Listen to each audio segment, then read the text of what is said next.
Claire Holloway stood in the basement of what should have been her home, trembling as her stepmother forced a wedding veil over her face. "You'll marry him instead," Margaret hissed, shoving her toward the black cars waiting outside. The groom was Damian Cross, the most feared mafia boss in America, a man rumored to be as ruthless as he was broken, confined to a wheelchair, and hungry for revenge. Claire believed she was being thrown to a monster to save a family that had never loved her. She was wrong about everything. If you want to see how far Claire's journey takes her, hit that like button and drop a comment telling me what city you're watching from. I love seeing how far these stories travel. The rain came down in sheets the night Claire's world finally shattered. She stood in the mansion's cold, stone-floored kitchen, her hands raw and cracked from scrubbing the same marble countertops her mother had once touched with gentle, loving fingers. That was a lifetime ago. Before the cancer. Before her father's heart gave out from grief 6 months later. Before Margaret Holloway and her daughter Sabrina moved in like vultures and turned Claire's childhood home into her prison. "Claire!" The shriek echoed down from the second floor. "Get up here, now!"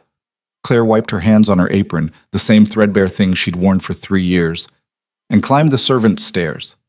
Not the grand staircase she'd descended as a child in Sunday dresses. Those steps were forbidden to her now. Margaret stood in the hallway outside Sabrina's suite, her face flushed with rage and something else. Fear. Real, bone-deep terror that Claire had never seen before. "Get in here!" Margaret grabbed Claire's arm with manicured nails that bit through the thin fabric of her sleeve and dragged her into Sabrina's bedroom. The room was chaos. Drawers hung open, empty. The closet doors gaped wide, showing bare hangers swinging in the draft. Sabrina's prized perfume bottles, her jewelry boxes, her collection of designer shoes, all gone. "Where is she?" Margaret's voice cracked. "Where did that stupid girl go?" Claire shook her head, genuinely confused. "I don't know. I've been in the kitchen all evening." "Don't lie to me." Margaret's hand connected with Claire's cheek, the slap echoing in the empty room. "You must have seen something." Claire tasted blood where her teeth had cut into her lip, but she kept her voice steady. Years of this treatment had taught her that showing pain only made it worse. "I haven't seen Sabrina since breakfast." Margaret released her with a shove that sent Claire stumbling into the dresser. The older woman's hand shook as she pulled a folded paper from her pocket. Claire watched her stepmother's eyes scan the page, watched the color drain from her already pale face. That ungrateful, selfish little... Margaret crumpled the note in her fist. "She's gone. Run off with that artist boyfriend I told her to stop seeing. Left me here to..." She cut herself off, but Claire saw something pass over her stepmother's features. A calculation. A terrible, desperate idea taking shape. "What's happened?" Claire asked quietly. Margaret's laugh was bitter and sharp. "What's happened? Your father, may he rot for his stupidity, borrowed money from very dangerous people to keep his precious company afloat during his final year. When he died, the debt didn't die with him. I've been making payments, selling off everything not nailed down, but it's not enough. It's never enough." Claire's stomach dropped. She'd wondered why the antiques had slowly disappeared, why the art had been taken down from the walls, why the staff had been dismissed one by one until only she remained to do the work of 10 people. "How much do you owe?" "More than this house is worth, more than everything we have left." Margaret's eyes fixed on Claire with an intensity that made her want to run. But there was a deal, a way out, a marriage proposal that would erase the entire debt. Sabrina was engaged? Claire blinked in surprise. Her stepsister had never mentioned anything. She was supposed to be married tonight. Margaret checked her watch, and Claire saw her hand trembling. "In 3 hours. To Damian Cross." The name meant nothing to Claire at first. She'd been kept so isolated, so removed from the outside world that she barely knew what happened beyond the mansion's walls anymore. But then she remembered whispered conversations she'd overheard while serving dinner, news reports playing on the television in rooms she cleaned. Damian Cross, the youngest mafia boss in American history, a man who'd seized control of his family's empire at 25 when his father was murdered, and who'd proceeded to eliminate every rival with ruthless efficiency.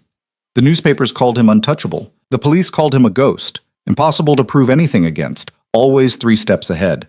The criminal underworld called him something else entirely, the devil in a wheelchair. 2 years ago, an assassination attempt had left him paralyzed from the waist down. Rather than weakening him, the attack had somehow made him more feared, more dangerous. A man who could command an empire from a wheelchair was a man who clearly didn't need his legs to destroy his enemies. You can't be serious. Claire's voice came out as barely a whisper. Sabrina was going to marry him? The arrangement was made 6 months ago. Damian Cross approached me himself, or rather, his representatives did. He wanted a Holloway daughter, a society marriage to legitimize his business interests. In exchange, every cent of debt would be forgiven, and he'd funnel clean money into what's left of your father's company. Margaret's mouth twisted into something ugly. Sabrina agreed because she's an idiot who thought she could play games with a man like that. She planned to go through with the wedding, enjoy his money for a few months, then divorce him and take half of everything. That's insane. He'd never let her exactly. Margaret moved to the window, staring out at the rain. Which is why she ran. She finally understood what she'd gotten herself into, and she bolted like the coward she is. Claire's mind raced. What happens now, when he finds out she's gone? Margaret turned, and Claire saw her stepmother's expression shift into something cold and determined. He won't find out, because a Holloway daughter will be at that altar in 3 hours, just as promised. The implication hit Claire like a physical blow. No, you can't. I can, and I will. Margaret crossed the room with surprising speed, gripping Claire's shoulders. You're going to put on that wedding dress, walk down that aisle, and marry Damian Cross. You're going to save this family. This family? Claire jerked away, anger flooding through her for the first time in years. You've spent 3 years telling me I'm not family. I'm the help. I'm nothing. And now you want me to pull? I want you to do what you should have been grateful to do from the beginning. Margaret's voice rose to a shriek. We gave you a roof over your head when we could have thrown you out on the street. We fed you. We let you stay in your father's house. You stole my father's house. You erased every trace of my mother. You took my inheritance. You made me a servant in my own home. The words burst from Claire like a dam breaking. And now you want me to marry a monster because your daughter is too smart to do it herself? Margaret's slap came harder this time, hard enough to knock Claire to the floor. She tasted more blood, felt her cheek swelling already. You'll do this, Margaret said, her voice dropping to something quiet and venomous, or I'll make sure you have nothing, not even this basement room you sleep in. I'll put you on the street tonight with the clothes on your back and make sure no one in this city ever hires you. You think these 3 years have been hard? You have no idea what real suffering looks like. Claire touched her throbbing cheek, tears burning in her eyes. Not from the pain, she'd endured worse, but from the crushing weight of having no choice. No escape, no way out except through whatever nightmare Margaret was pushing her toward. Why would he accept me? She asked dully. When he sees I'm not Sabrina, he won't see. Not until it's too late. Margaret hauled Claire to her feet with surprising strength. The ceremony is at his estate. Very private, very exclusive. Just his people and ours. You'll wear the dress, you'll wear a veil, and you'll keep your mouth shut until the papers are signed. By the time he realizes the switch, the marriage will be legal and the debt will be paid. What he does with you after that is his business. The casual cruelty of it took Claire's breath away. Margaret was sending her into a situation that could end in her death, and she clearly didn't care. Claire was nothing to her, had always been nothing, a problem to be solved, a tool to be used, a sacrifice to be made. Get her ready, Margaret called toward the doorway. 2 women entered, hired help that Claire recognized from the days when the household still had proper staff. They looked at her with pity, but said nothing as they led her to the bathroom. The next hour passed in a blur of hot water and rough hands. They scrubbed her clean, washed her hair, applied makeup with mechanical efficiency. Claire caught glimpses of herself in the mirror and barely recognized the face staring back.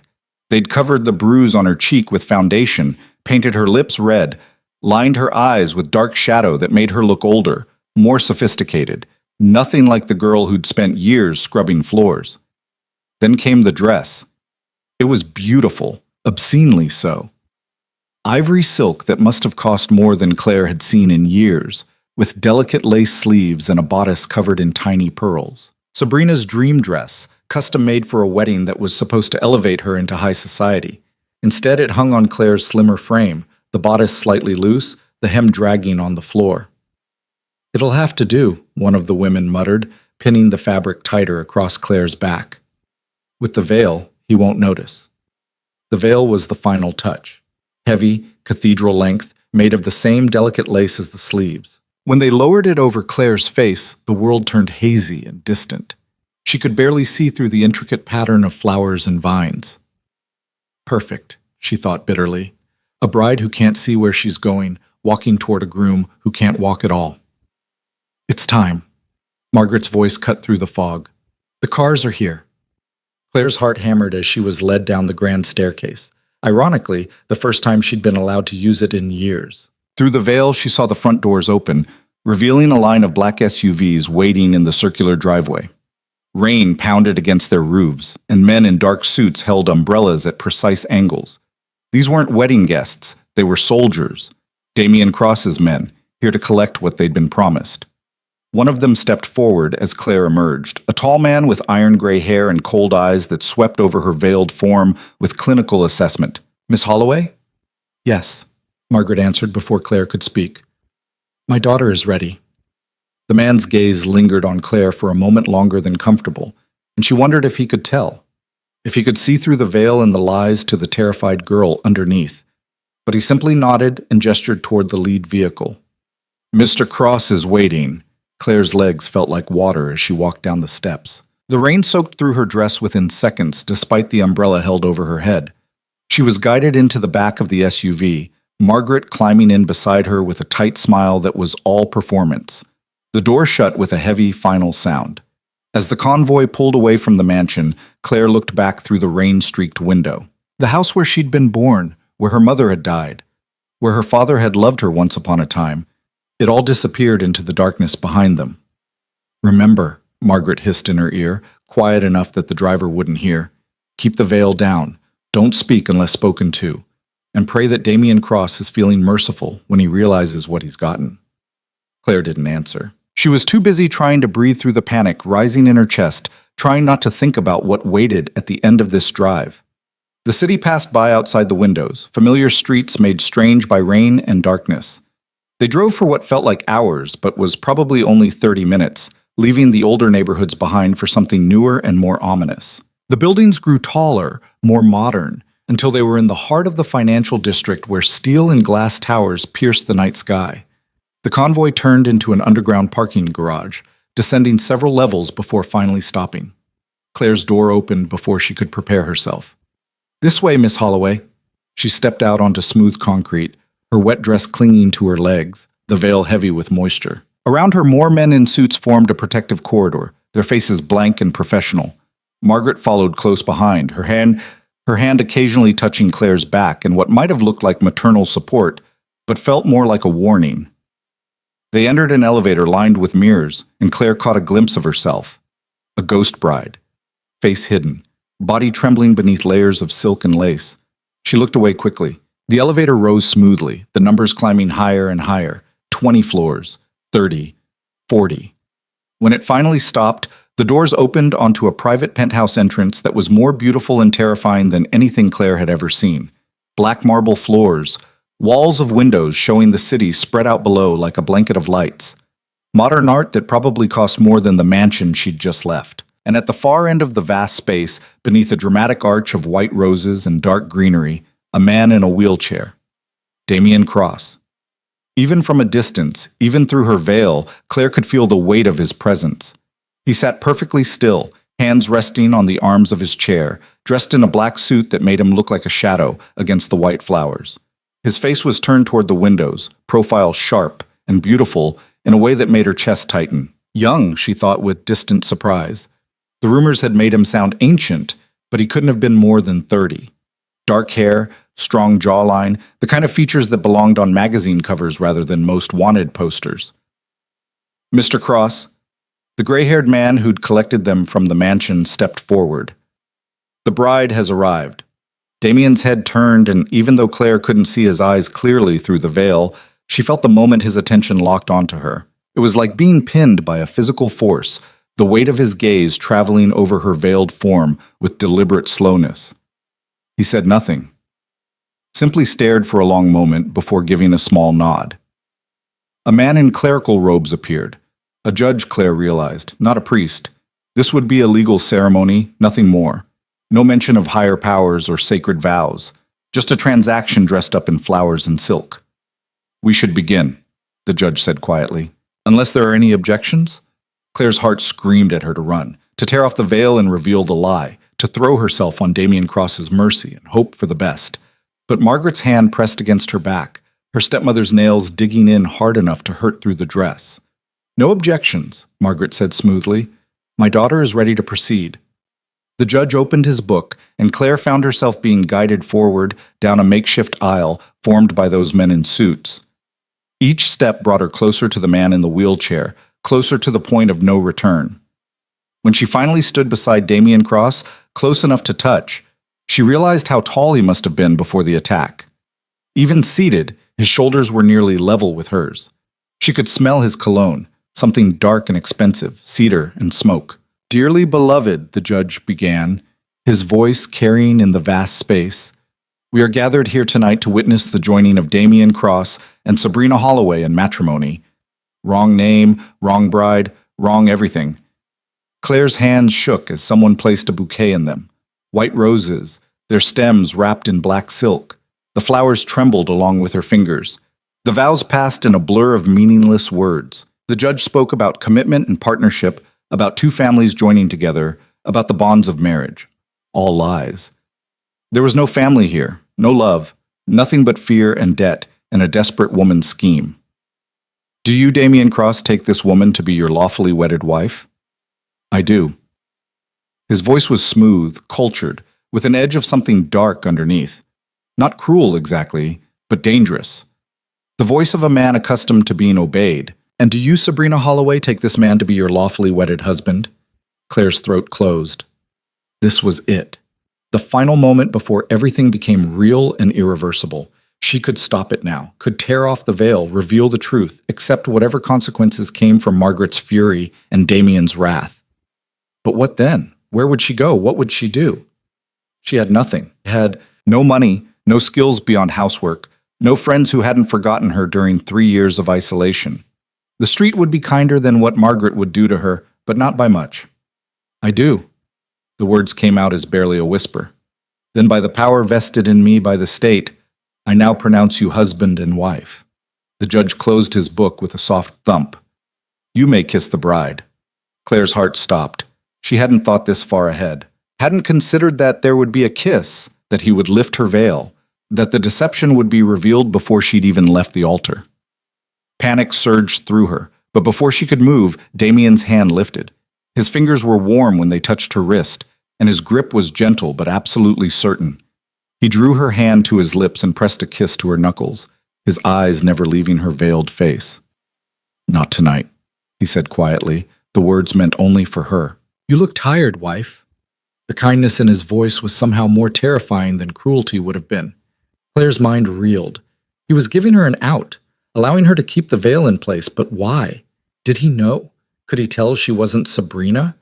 But then he released her hand and turned his wheelchair with practiced ease, heading toward a door at the far end of the penthouse. The gray-haired man appeared at his side, and together they disappeared, leaving Claire standing at the altar in her wet dress and heavy veil, her heart pounding so hard she thought it might burst. "Well," Margaret said from behind her, and Claire jumped. She'd almost forgotten her stepmother was there. "That went better than expected. The papers are signed, the debt is cleared, and you're legally Mrs. Damien Cross. Congratulations." There was no warmth in the word, only bitter satisfaction. "What happens now?" Claire asked, her voice hollow. "Now?" Margaret's laugh was sharp. "Now you're his problem, not mine. Whatever he does when he realizes the truth is between you and him, I've got what I needed." She turned to leave, but Claire caught her arm, surprising both of them. "You're just going to abandon me here? With him?" Margaret pulled free, her expression cold. "You've been abandoned for years, girl. At least now you'll be abandoned somewhere with money." She glanced around the opulent penthouse, and something like envy flickered in her eyes. "Though I doubt you'll live long enough to enjoy it once he figures out you're not Sabrina. Damien Cross doesn't forgive liars." With that final cruelty, Margaret walked away, her heels clicking on the marble floor. The elevator doors closed behind her, and Claire was alone with a handful of stone-faced men who wouldn't meet her eyes. "Mrs. Cross?" The gray-haired man reappeared, startling her. "If you'll follow me, I'll show you to your room." "My room?" Claire's voice cracked. Not his?" The man's expression didn't change. "Mr. Cross has prepared a suite for you. He thought you might prefer your own space tonight, given the circumstances." Given the circumstances? What did that mean? Did he know? Was he waiting to confront her in private, away from witnesses? But there was nothing to do except follow the man down a hallway lined with more art, more windows, more evidence of wealth beyond anything Claire had ever imagined. He stopped at a door and opened it, gesturing her inside. The suite was larger than Claire's entire basement room had been. A massive bed dominated the space, covered in white linens that looked impossibly soft. Floor-to-ceiling windows showed the city lights below, the rain still streaking down the glass. A door stood ajar, revealing a bathroom with marble surfaces and a tub large enough to swim in. "Your belongings will arrive tomorrow," the man said. "There are clothes in the closet and toiletries in the bathroom. If you need anything, there's a phone by the bed. Dial 0. "Wait." Claire turned to him, desperate for any information. "What's your name?" "Marcus. I'm Mr. Cross's head of security." He paused, and something almost like pity crossed his face. "Get some rest, Mrs. Cross. Tomorrow will be, illuminating." The door closed behind him with a soft click, and Claire heard the unmistakable sound of a lock engaging. She was trapped. Claire stood frozen for a long moment, listening to the silence, feeling the weight of the veil and the dress, and the terrible knowledge of what she'd done. Then, finally, she reached up and pulled the veil away. Her reflection stared back from the darkened windows, pale, frightened, makeup smeared from tears she hadn't realized she'd cried. She looked like a ghost, like someone already dead. Claire stripped off the wet dress with shaking hands, leaving it in a puddle on the floor. In the closet, she found a robe, silk, impossibly soft against her skin. The bathroom did indeed have everything she needed, all of it untouched, clearly prepared for a bride who was supposed to be someone else entirely. She should shower, should wash away the makeup and the fear, and try to think clearly about what came next. But exhaustion crashed over her like a wave. 3 years of sleepless nights and constant work catching up all at once. Claire collapsed onto the bed, expecting to lie awake in terror, waiting for Damien Cross to come through the door and demand the truth. But her body had other plans. Within minutes, despite everything, she fell into deep, dreamless sleep. She woke to sunlight streaming through the windows and the smell of coffee. For a moment, Claire forgot where she was. Then memory crashed back, the wedding, the veil, the deception, and she sat up with a gasp, her heart pounding. A tray sat on the bedside table, coffee in a delicate china cup, fresh fruit, pastries that were still warm, and a note written in strong, slashing handwriting.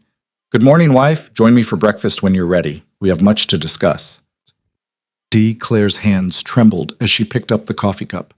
It was perfect, cream and sugar in exactly the proportions she liked, though she'd never told anyone her preference. Her stomach churned with anxiety, but she forced herself to drink, to eat a few bites of fruit, to gather what little courage she had left. In the closet, she found more clothes in her size, not Sabrina's size, but hers. Simple, elegant pieces that would actually fit her slimmer frame. How long had these been here? How much had Damien Cross known before she even walked down that aisle? Claire dressed in dark slacks and a cream blouse, braided her hair with shaking fingers, and stared at herself in the mirror. She looked different in these clothes. Less like a servant, more like the daughter of a successful businessman. More like the girl she'd been before everything fell apart. Taking a deep breath, she opened the door. Marcus stood in the hallway, as if he'd been waiting. "Good morning, Mrs. Cross. This way, please." He led her deeper into the penthouse, through rooms that grew progressively more personal. A library with thousands of books, a music room with a grand piano, a gym that looked barely used, and finally, a dining room where floor-to-ceiling windows showed the city spread out below in morning light. Damien Cross sat at the head of the table, coffee cup in one hand, newspaper in the other. He looked up as she entered, and Claire got her first clear look at his face. Beautiful was the wrong word. Compelling, maybe. Dangerous. His eyes were dark, nearly black, and they watched her with an intensity that made her want to run. High cheekbones, a mouth that looked like it rarely smiled, a scar along his jaw that spoke of violence survived. "Sit," he said quietly. Not unkind, but clearly accustomed to being obeyed. Claire sat in the chair Marcus pulled out for her, her hands folded in her lap to hide their shaking. "You must have questions," Damien said, setting down his newspaper. "As do I, but first let's establish something. What should I call you, Sabrina or Claire?" The world tilted. He knew, had known all along. "Claire," she whispered. "My name is Claire Holloway." "Claire." He tested the name, nodding slowly. "Better. I prefer the truth, even when it's inconvenient." He took a sip of his coffee, watching her over the rim. "Would you like to know when I figured it out?" "When?" The word came out as barely a breath. "Before you ever walked down the aisle." Damien's smile was sharp and cold.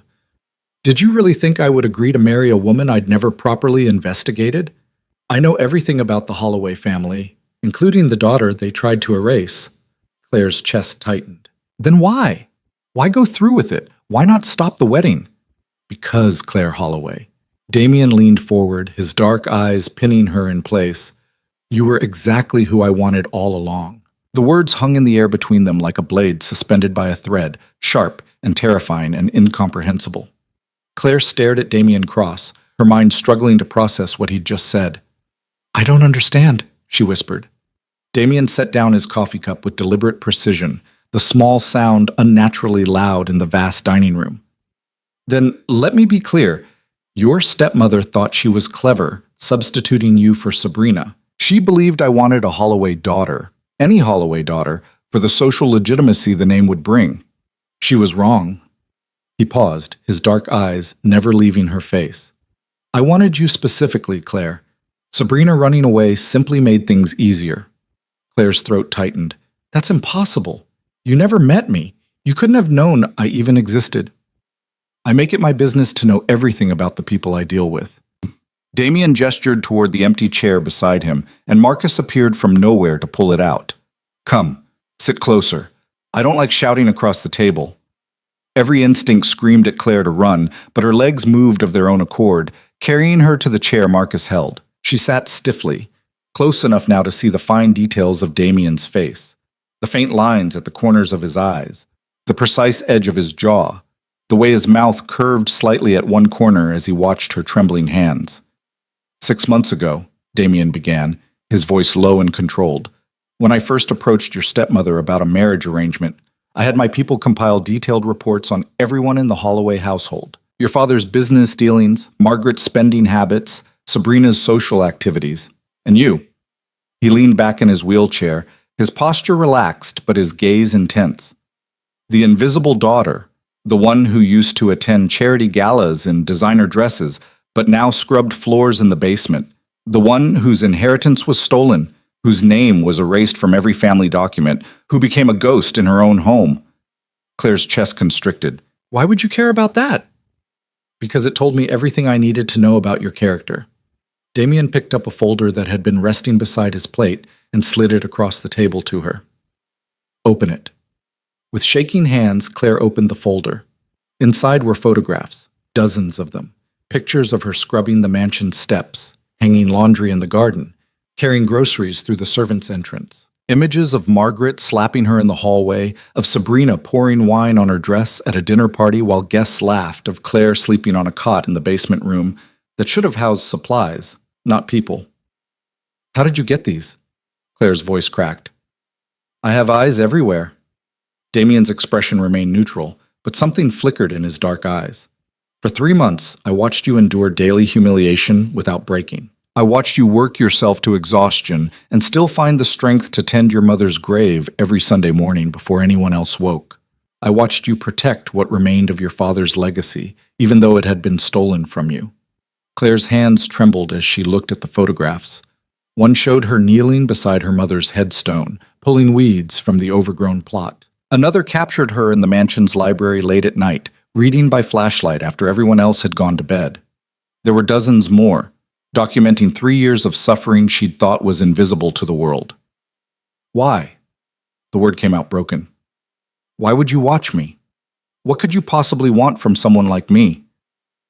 Damien was silent for a long moment, and when he finally spoke, his voice carried a weight that made Claire look up from the photographs. "Do you know what most people see when they look at me, Claire?" She shook her head mutely. "They see the wheelchair. They see a cripple who built an empire from a position of weakness, who commands fear despite being unable to stand." His mouth curved into something that wasn't quite a smile. "They see someone broken, someone to pity or underestimate or assume they can manipulate." "I don't see that," Claire said quietly, surprising herself. "No?" Damien's eyebrow lifted slightly. "What do you see?" Claire met his gaze, and for the first time since entering the dining room, she felt a flicker of something other than fear. "I see someone who's more dangerous because he doesn't need his legs to destroy his enemies. I see someone who turned a vulnerability into a weapon." The silence that followed was different, charged with something Claire couldn't name. Damien studied her with those dark, unreadable eyes, and she had the distinct impression of being assessed, weighed, measured against some standard she couldn't comprehend. "Exactly," he said finally. "Which is why I chose you, Claire. Because you understand what it means to survive from a position of powerlessness. You know how to endure, how to observe, how to find strength where others see only weakness." He leaned forward, close enough that she could smell the cedar and smoke of his cologne. "Sabrina would have been useless to me, a spoiled socialite who thinks beauty and charm are enough to navigate this world. But you?" His eyes traveled over her face, lingering on the faint yellow bruise her makeup couldn't quite hide. "You've been forged in fire. You're unbreakable in ways she'll never understand." Claire's heart hammered against her ribs.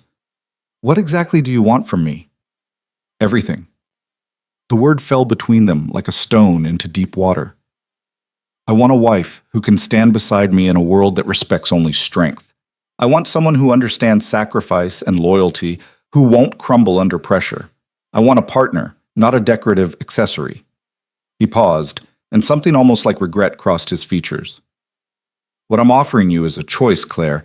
You can walk away right now. I'll arrange transportation, give you enough money to start over somewhere new, and we'll quietly annul this marriage. Or you can stay." "And if I stay?" Her voice was barely a whisper. "If you stay, you become Mrs. Damien Cross in every sense of the word. You'll have wealth, protection, and power beyond anything you've imagined. But you'll also step into a dangerous world where enemies will see you as a target, where one mistake could cost you everything." His expression hardened. "I won't lie to you. Staying means accepting risks most people can't fathom, but it also means never being powerless again. Never being invisible. Never scrubbing floors while the people who destroyed you sleep in silk sheets." The offer was intoxicating and terrifying in equal measure. Claire thought of Margaret's cruel smile, of Sabrina's casual cruelty, of 3 years spent as a ghost in her own life. The temptation to accept, to seize this chance for something better, was overwhelming. But she forced herself to ask the question that mattered most. "Why me, really? You could have anyone. Why choose someone broken?" Damien's hand moved so quickly she didn't see it coming. His fingers caught her chin, tilting her face up until she had no choice but to meet his gaze. "You're not broken, Claire. You're a survivor. There's a difference." His thumb brushed across her cheekbone, just below the bruise. "Broken things stay shattered. Survivors learn to use their scars as armor." The touch was gentle but absolutely certain, and Claire felt something shift inside her chest, a crack in the careful walls she'd built around her heart during 3 years of isolation. "I need time," she said, pulling back from his hand. "To think." "You have until tonight." Damien released her, leaning back in his wheelchair with that same assessing look. "At 8 o'clock, there's a charity gala downtown, the annual Children's Hospital fundraiser. I'm expected to attend, and as my wife, you'll be expected to accompany me." He paused, letting the implication sink in. "If you come to that gala, you're choosing to stay. If you don't, Marcus will have your things packed and a car waiting to take you wherever you want to go." Claire stood on shaking legs. "And you'll just let me leave? No consequences?" "None." Damien's expression was unreadable. "I want a willing partner, not a prisoner. The choice is yours." Marcus appeared at her elbow, and Claire realized she was being dismissed. Her mind reeling, she let herself be guided back through the labyrinth of rooms to her suite. The door closed behind her, and she was alone with the most impossible decision of her life. The hours crawled by with agonizing slowness. Claire paced the length of her suite, her thoughts churning. Every rational part of her brain screamed that this was insane, that she should run while she had the chance, that Damien Cross was exactly the monster the newspapers claimed. But another part, the part that had survived 3 years of Margaret's cruelty, that had endured humiliation and abuse without breaking, whispered something different. This was an opportunity. A chance to reclaim not just her father's legacy, but her own identity. A chance to become someone who couldn't be erased or forgotten or pushed aside. At 2 o'clock, there was a knock on her door. Claire opened it to find a team of women carrying garment bags and makeup cases. "Mr. Cross asked us to prepare you for tonight," one of them said with a professional smile. "If you're planning to attend, of course." Claire stared at the garment bags, her heart pounding. This was it. The moment she had to decide, stay or go, safety or power. The known misery of starting over with nothing, or the unknown danger of Damien Cross's world. She thought of her mother's grave, overgrown and forgotten. She thought of her father's company, stripped and sold off piece by piece. She thought of Margaret's slap and Sabrina's laughter, and 3 years of being invisible. "Come in," Claire said, stepping aside. The transformation began immediately. They led her to the bathroom where the enormous tub had been filled with scented water. Claire sank into the heat, letting them wash away the last traces of the frightened girl who'd arrived in a wet wedding dress. When they finally pulled her from the water and wrapped her in towels, she felt like a snake shedding old skin. The dress they'd brought was midnight blue silk that hugged her curves and fell in elegant folds to the floor. Not white like a bride, not innocent or pure.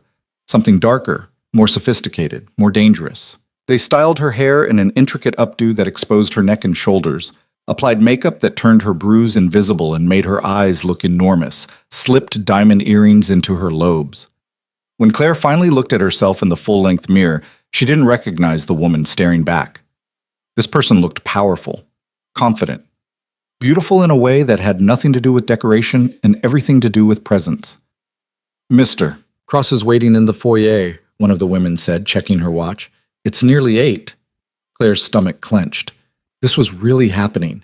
She was going to walk out of this room and into a life she couldn't imagine, beside a man she barely knew, into a world that could destroy her. But she'd already been destroyed once. What was one more risk when the alternative was returning to invisibility? The elevator ride down felt surreal, like descending into a dream. When the doors opened, Claire stepped into the foyer and found Damien waiting exactly where she'd first seen him, beneath that arch of white roses, perfectly still in his wheelchair, dressed in a black tuxedo that made him look like darkness personified. His eyes traveled over her slowly, taking in every detail of the transformation, and something flickered across his face that might have been approval, or hunger, or something more complex that Claire couldn't name. "You look exceptional," he said quietly. "Thank you." Claire's voice was steadier than she expected. "I wasn't sure you'd think I'd come." "I knew you would," Damien gestured toward the elevator. "You're not someone who runs from challenges, Claire. That's why I chose you." They descended to the underground garage where a sleek black car waited, flanked by 2 SUVs full of security. Marcus held the door while Claire climbed into the back seat, her dress pooling around her legs like liquid night. Damien's wheelchair folded with practiced ease, and he transferred himself into the seat beside her with fluid grace that suggested years of adaptation. As the convoy pulled out into the city streets, Claire watched the buildings slide past and tried to calm her racing heart. "Tell me about this gala. What should I expect?" A room full of wealthy people pretending to care about charity while they measure each other's worth in diamonds and political connections. Damien's tone was dry. "You'll be introduced as my wife. People will be surprised. I don't usually bring anyone to these events. There will be questions, speculation, and more than a few people trying to determine if you're a weakness they can exploit." Claire's stomach dropped. "How should I respond?" "However you want." Damien glanced at her, and in the passing streetlights, his eyes gleamed. "You're my wife now, Claire. That means you speak with my authority. Anyone who disrespects you disrespects me." He paused, letting that sink in. "And people are very careful about disrespecting me." The words should have been comforting, but they only reminded Claire of how little she understood about the world she was entering. "Will Margaret be there? Or Sabrina?" "No. Your stepmother wasn't invited, and Sabrina is likely too busy hiding from the consequences of her actions." Damien's expression hardened slightly. Though they'll hear about your appearance soon enough, the society pages will be full of speculation tomorrow. The car pulled up to a glittering hotel, and Claire's breath caught. A red carpet stretched from the curb to the entrance, lined with photographers and reporters. This wasn't just a charity gala, it was a spectacle, a performance, a stage where the city's elite displayed their wealth and power. "Ready?" Damien asked, and Claire heard the challenge in his voice. She thought about turning back, about asking Marcus to take her anywhere but here. But then she remembered Sabrina's laughter as wine soaked into her dress, Margaret's hand connecting with her face, 3 years of being nothing and no one. "Yes," Claire said, lifting her chin. "I'm ready." Marcus opened the door, and camera flashes exploded like stars. Claire stepped out onto the red carpet, the silk dress flowing around her, diamonds glittering at her ears. Behind her, she heard the smooth sound of Damien's wheelchair, felt his presence at her side like a shield. "Mr. Cross," the reporter surged forward. "Who's your companion? Is it true you got married? Mr. Cross, can we get a statement?" Damien raised one hand and the crowd fell silent with shocking speed. "Gentlemen, ladies, allow me to introduce my wife, Claire Cross." The announcement hit like a thunderclap. Claire heard gasps, saw camera flashes intensify, felt the weight of 100 eyes suddenly focused on her with laser precision. "When did you get married?" someone shouted. "How did you meet?" another called. "Mrs. Cross, what do you have to say about—" "My wife and I value our privacy," Damien cut in smoothly, his voice carrying absolute authority. "We're here tonight to support the Children's Hospital, not to provide entertainment for gossip columns. If you'll excuse us." His hand found Claire's, his grip warm and certain, and together they moved up the red carpet. Claire focused on putting one foot in front of the other, on keeping her expression calm and poised, on not letting the overwhelming attention crack her carefully constructed composure. Inside the hotel ballroom, the spectacle intensified. Crystal chandeliers hung from gilded ceilings, casting rainbow light across marble floors. Women in designer gowns clustered in groups, men in tuxedos held whiskey glasses, and everyone turned to stare as Damien Cross entered with a woman no one recognized on his arm. "Stay close," Damien murmured, low enough that only she could hear. "And remember, you belong here just as much as anyone else in this room. More, actually, because most of these people inherited their money. You earned your place." The words gave Claire a strange kind of courage. She straightened her spine, lifted her chin, and met the curious stares with calm confidence she didn't entirely feel. A woman detached herself from a nearby group and approached with the predatory grace of a shark scenting blood. She was beautiful in the way of old money, perfect blonde hair, flawless skin, a dress that probably cost more than Claire's father's car, but her smile didn't reach her eyes. "Damien, how unexpected to see you here with a guest." Her gaze raked over Claire with undisguised assessment. "And who might this be?" "Victoria." Damien's tone was polite but cold. "Allow me to introduce my wife, Claire. Claire, this is Victoria Ashford. Her family owns half the real estate in the financial district." Victoria's smile froze. "Wife? I had no idea you were even seeing anyone." "I value discretion," Damien said smoothly. "Clearly."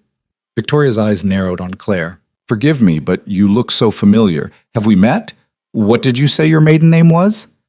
Claire's heart stuttered, but before she could answer, Damien's hand tightened on hers. "Claire prefers to focus on our future rather than dwelling on the past. I'm sure you understand." It was a dismissal wrapped in velvet, but Victoria recognized it for what it was. Her smile turned brittle. "Of course. How lovely. Well, congratulations on your marriage. I'm sure it will be very interesting." She swept away, and Claire released a breath she hadn't realized she'd been holding. She knows something. Victoria knows everything about everyone. It's her hobby. Damien guided his wheelchair toward the bar with Claire still at his side. "She'll spend the rest of the evening trying to figure out who you are and whether you're a threat to her social standing. Let her wonder." The bartender appeared immediately, deferential to the point of obsequiousness. "Mr. Cross, your usual? Please, and for my wife." Damien glanced at Claire. "White wine," she said, finding her voice. "Thank you." As the bartender prepared their drinks, more people approached, a steady stream of introductions and careful questions, each person trying to place her, to understand who she was and where she'd come from. Claire fielded them as best she could, keeping her answers vague, smiling politely, letting Damien's presence shield her from the worst of the scrutiny. Then someone new appeared at Damien's elbow. A man in his 50s with iron gray hair and sharp eyes that reminded Claire uncomfortably of Margaret's calculating stare. "Damien, I need a word. In private." His gaze flicked dismissively over Claire. "Without your companion." "Anything you need to say to me can be said in front of my wife," Damien replied, his tone dropping several degrees. The man's jaw tightened. "It's about the shipment from overseas. The complications we discussed." Then let's discuss them." Damien's expression was utterly neutral, but Claire felt tension radiate from him like heat. "Here and now, Robert." Robert's face flushed. "This is an appropriate conversation for my wife?" Damien's voice went soft and dangerous. "My wife who has complete knowledge of my business interests and full authority to speak on my behalf?" "That wife?" Claire's eyes widened slightly. She had no knowledge of any business interest, legitimate or otherwise. But Damien's hand squeezed hers gently, a silent message to stay quiet and let him handle this. Robert's face went from red to purple. "You can't be serious. You'd trust a woman you just married with sensitive information?" "I trust my wife with everything." Damien's eyes were black ice, which is more than I can say for certain business associates who seem to forget that discretion is a requirement, not a suggestion. Now, unless you have something productive to contribute to this conversation, I suggest you rejoin the party. Robert opened his mouth, closed it, then stalked away with barely contained fury. Claire watched him go, her mind racing. "What was that about?" she asked quietly. "A test." Damien accepted his drink from the bartender and took a slow sip. "Robert has been trying to undermine my authority for months. He thinks the wheelchair makes me weak, thinks he can position himself as the real power behind my operation. By publicly backing you, I make it clear that you have my complete trust and support. It destabilizes him." "But I don't know anything about your business," Claire protested. "You will." Damien's smile was sharp. "That's part of what staying means, Claire. I told you. I want a partner, not decoration. Starting tomorrow, you'll learn everything about my empire. The legitimate businesses, the gray areas, the parts that would send most people running." He paused, studying her face. "Can you handle that?" Claire thought about the question carefully. Could she handle learning that the man she'd married wasn't just powerful but dangerous? That his wealth came from sources polite society pretended didn't exist? That staying beside him meant accepting a world of moral ambiguity? "I handled 3 years with Margaret," she said finally. "I think I can handle the truth." Damien's expression softened almost imperceptibly. "Good. Because the truth is coming whether you're ready or not." Before Claire could ask what he meant, a commotion at the ballroom entrance drew everyone's attention. The crowd parted, and through the gap, Claire saw something that made her blood run cold. Margaret Holloway stood in the doorway, Sabrina at her side, both dressed in their finest and wearing expressions of shocked fury. Their eyes swept the room until they landed on Claire, and the recognition that flashed across their faces was like watching a bomb detonate in slow motion. "Oh no," Claire breathed. "Oh yes," Damien murmured, and there was something almost pleased in his voice. Let the games begin. Margaret crossed the ballroom floor like a woman possessed, Sabrina trailing behind her with wide, disbelieving eyes. The crowd parted instinctively, sensing drama, hungry for the scandal that was about to unfold. Claire's hands trembled as she set down her wine glass, but before she could stand, Damien's fingers closed around her wrist. "Stay seated," he murmured, his voice low and commanding. "Let them come to you. You're not the servant anymore, Claire. Make them remember that." The word steadied her somehow, straightening her spine, lifting her chin. She watched Margaret approach with the same detached calm she'd learned during 3 years of enduring her stepmother's rage. Only now she wasn't standing in a basement wearing rags. She was sitting beside the most powerful man in the city, wearing diamonds and silk, untouchable. Margaret stopped 3 feet away, her face pale beneath expertly applied makeup. Up close, Claire could see the cracks in her stepmother's composure. The slight tremor in her hands, the tightness around her mouth, the barely controlled fury burning in her eyes. "What is the meaning of this?" Margaret's voice shook despite her obvious effort to sound authoritative. "Claire, what are you doing here? And why is everyone calling you—" She cut herself off, her gaze sliding to Damien with something like fear. "Calling her what?" Damien asked pleasantly, though his eyes were cold as winter. Mrs. Cross, my wife. Both are accurate, Mrs. Holloway. I'm surprised you didn't know, considering you were at the wedding. Sabrina stepped forward, her beautiful face twisted with confusion and anger. That's impossible. I was supposed to marry you. We had an arrangement. Had being the operative word. Damien's tone remained pleasant, but there was steel underneath. You fled before the ceremony. Fortunately, your sister was kind enough to take your place. Stepsister, Margaret hissed. Claire is my stepdaughter, not my daughter. There's a significant difference. Is there? Damien tilted his head slightly, and Claire recognized the gesture now, a predator assessing prey. Because from where I'm sitting, she's a Holloway by blood and by law. More legitimate than some, one might argue. The barb hit its mark. Margaret's face flushed, and her hands clenched into fists at her sides. This is absurd. Claire is nobody. She's... Careful. The single word from Damien cut through Margaret's building tirade like a knife. The woman you're about to insult is my wife. I suggest you choose your next words very carefully, Mrs. Holloway, or you may find yourself regretting them. The threat hung in the air, unmistakable and terrifying. Around them, Claire could feel the crowd leaning in, listening to every word, drinking in the scandal like wine. Victoria Ashford stood nearby with undisguised delight, her phone undoubtedly recording every moment for later dissection. Margaret seemed to realize she was losing control of the situation. She took a breath, smoothed her dress, and forced something resembling a smile. Of course. I meant no disrespect to your wife, Mr. Cross. I'm simply confused about the circumstances. Claire left our home yesterday evening without explanation. We've been worried sick. The lie was so brazen that Claire almost laughed, but Damien beat her to a response, his voice dripping with false concern.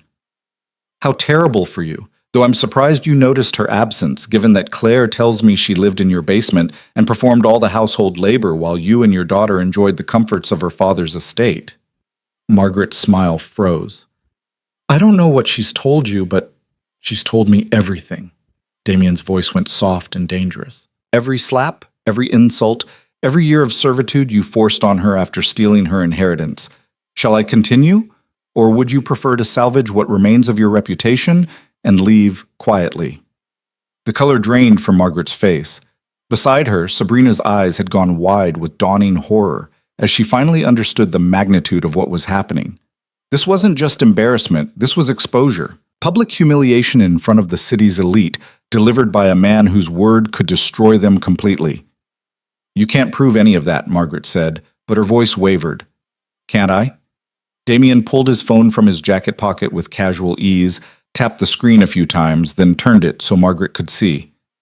I have 3 months of surveillance footage documenting Claire's treatment in your home.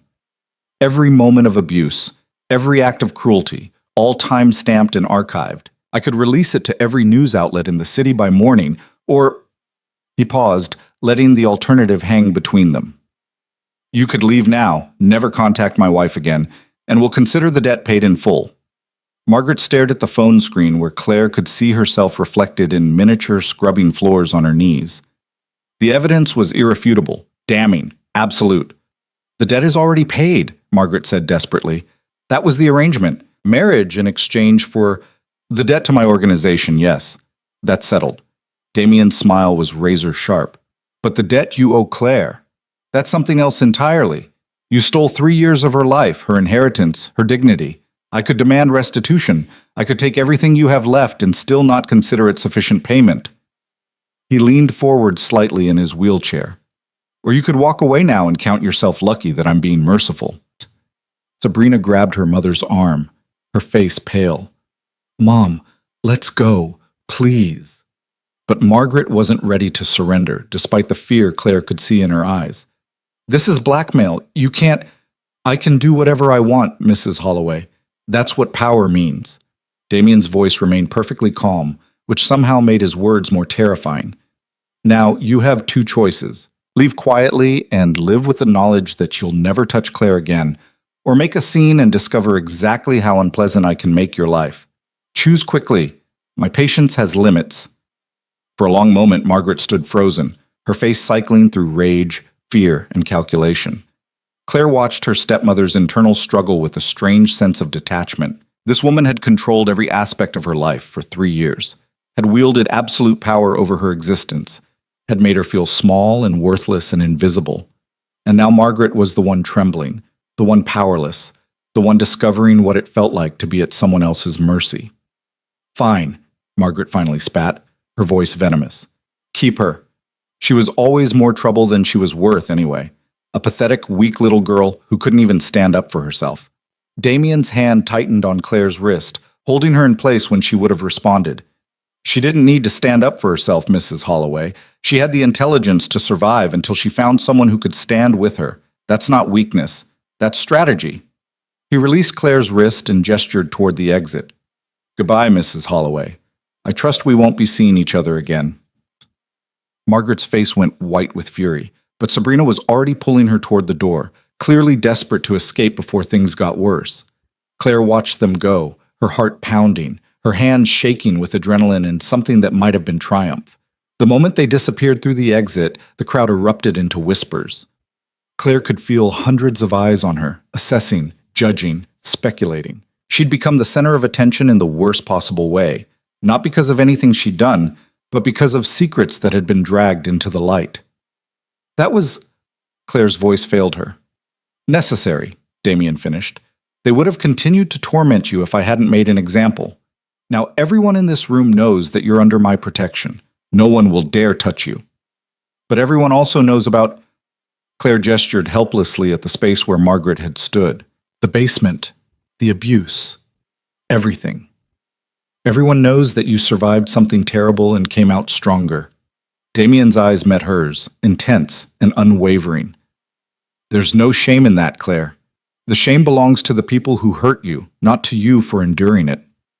Before Claire could respond, Victoria Ashford appeared at their side, her expression carefully neutral, but her eyes gleaming with curiosity. "Well, that was quite the display. You certainly know how to make an entrance, Mrs. Cross." "I didn't plan it," Claire said quietly. "The best drama never is planned." Victoria sipped her champagne, studying Claire with new interest. "I have to admit, I'm impressed. Most women would have crumbled under that kind of public confrontation. You barely flinched." "I've had practice," Claire said before she could stop herself. Victoria's smile turned genuine for the first time that evening. "I can see that. Welcome to the Shark Tank, Mrs. Cross. Something tells me you'll fit in better than anyone expected." She glanced at Damien. "Including him." She drifted away, leaving Claire and Damien alone in the middle of the crowded ballroom. The whispers continued, but Claire found herself caring less about them with each passing moment. Let them talk. Let them speculate. She'd survived worse than gossip. "Dance with me," Damien said suddenly. Claire blinked in surprise. "What?" "Dance with me." He gestured toward the dance floor where other couples swayed to the orchestra's music. "Unless you'd prefer to stand here and let them stare." "But you can't..." Claire stopped herself, heat flooding her cheeks. "I mean, I didn't think that I could dance from a wheelchair." Damien's mouth curved into something that might have been amusement. "I can't. But you can dance around me. It's unconventional, but then so are we." He wheeled himself onto the dance floor and Claire followed, her heart racing.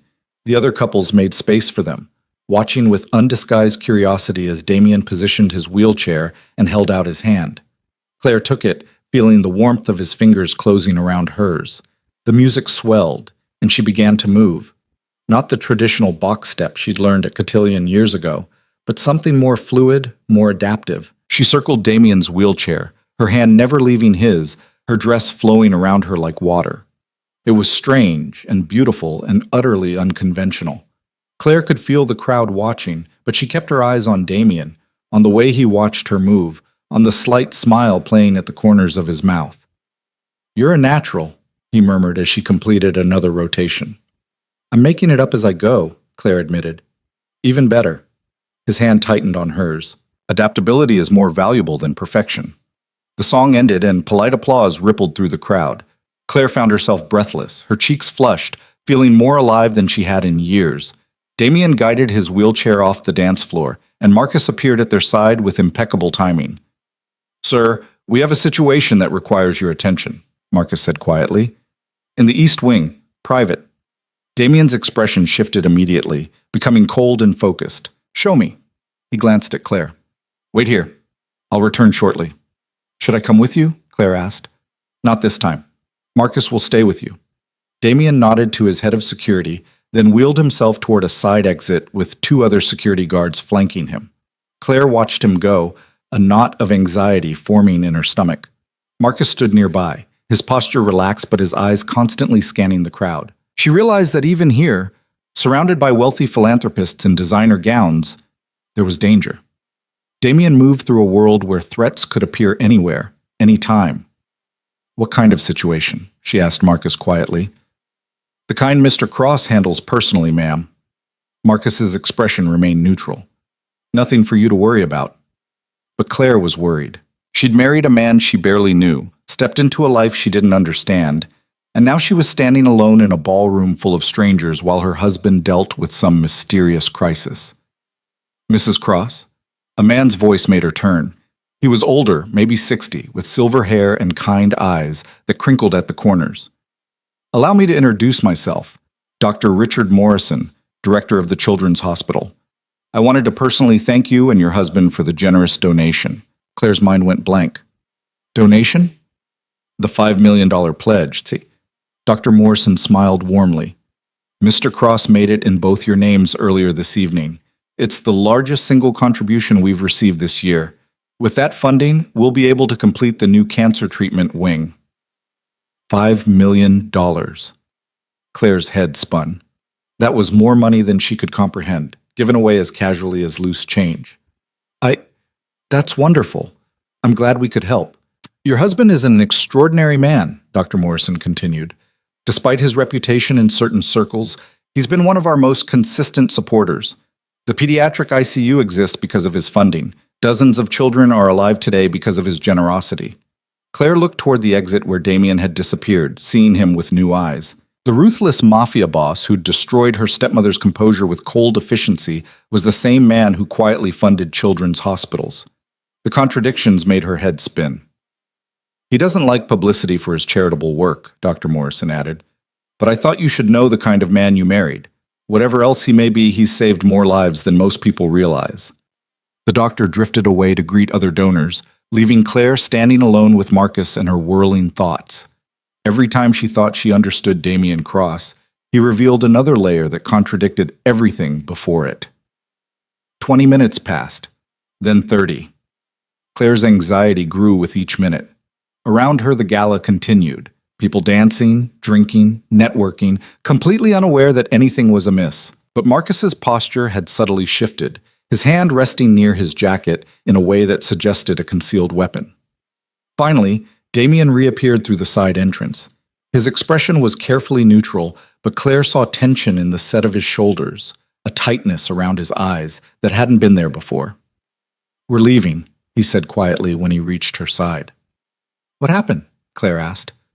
Nothing that concerns tonight. Damien's tone made it clear he wouldn't discuss it further, not here, not with so many listening ears nearby. Say your goodbyes. Claire nodded, understanding that whatever had happened, it was serious enough to cut the evening short. Marcus appeared with her wrap, draping it over her shoulders with professional efficiency. Within minutes, they were in the elevator, descending to the underground garage where the convoy waited. The ride back to the penthouse was silent. Damien stared out the window, his jaw tight, his hands gripping the armrests of his wheelchair with barely controlled tension. Claire didn't push for answers, sensing that he needed space to think, to process whatever crisis had interrupted their evening. Back in the penthouse, Damien wheeled himself directly to his office without a word. The door closed behind him with a decisive click, and Claire was left standing in the foyer with Marcus. Should I? Claire gestured helplessly toward the office door. Give him an hour, Marcus suggested. When Mr. Cross is dealing with business matters, he prefers solitude initially. He'll call for you when he's ready to talk. Claire nodded, retreating to her suite. She changed out of the blue silk gown, washing away the makeup, unpinning her hair until she looked like herself again, or some version of herself, a woman caught between who she'd been and who she was becoming. She was sitting on the bed in a robe when the knock came. Come in. Damien wheeled himself through the doorway, and Claire noticed he'd removed his tuxedo jacket, loosened his tie, rolled up his shirt sleeves. He looked exhausted and furious in equal measure. I owe you an explanation, he said without preamble. You don't owe me anything. Claire pulled her knees up to her chest. This is your world. I'm just trying to navigate it. That's where you're wrong. Damien moved closer, stopping beside the bed. You're my wife. That means you deserve the truth, even when it's ugly. He paused, choosing his words carefully. Someone tried to kill me tonight. A bomb in the East Wing, set to detonate during the gala. We found it before it went off, but it was close. Too close. Claire's blood ran cold. Who would... I have enemies. Comes with the territory. Damien's expression was grim. But this was different. The device was sophisticated, placed by someone with intimate knowledge of the hotel's security systems and my schedule. Someone inside my organization. A traitor, Claire whispered. Yes, the word came out hard and bitter. Which means I can't trust anyone right now. I have to assume everyone around me could be compromised, everyone except... He stopped, his eyes meeting hers with sudden intensity. Everyone except you. Claire's breath caught. Why me? Because you have nothing to gain from my death. Our marriage is too new, the contracts aren't finalized. You'd inherit nothing if I died tonight. Damien's mouth twisted into something bitter.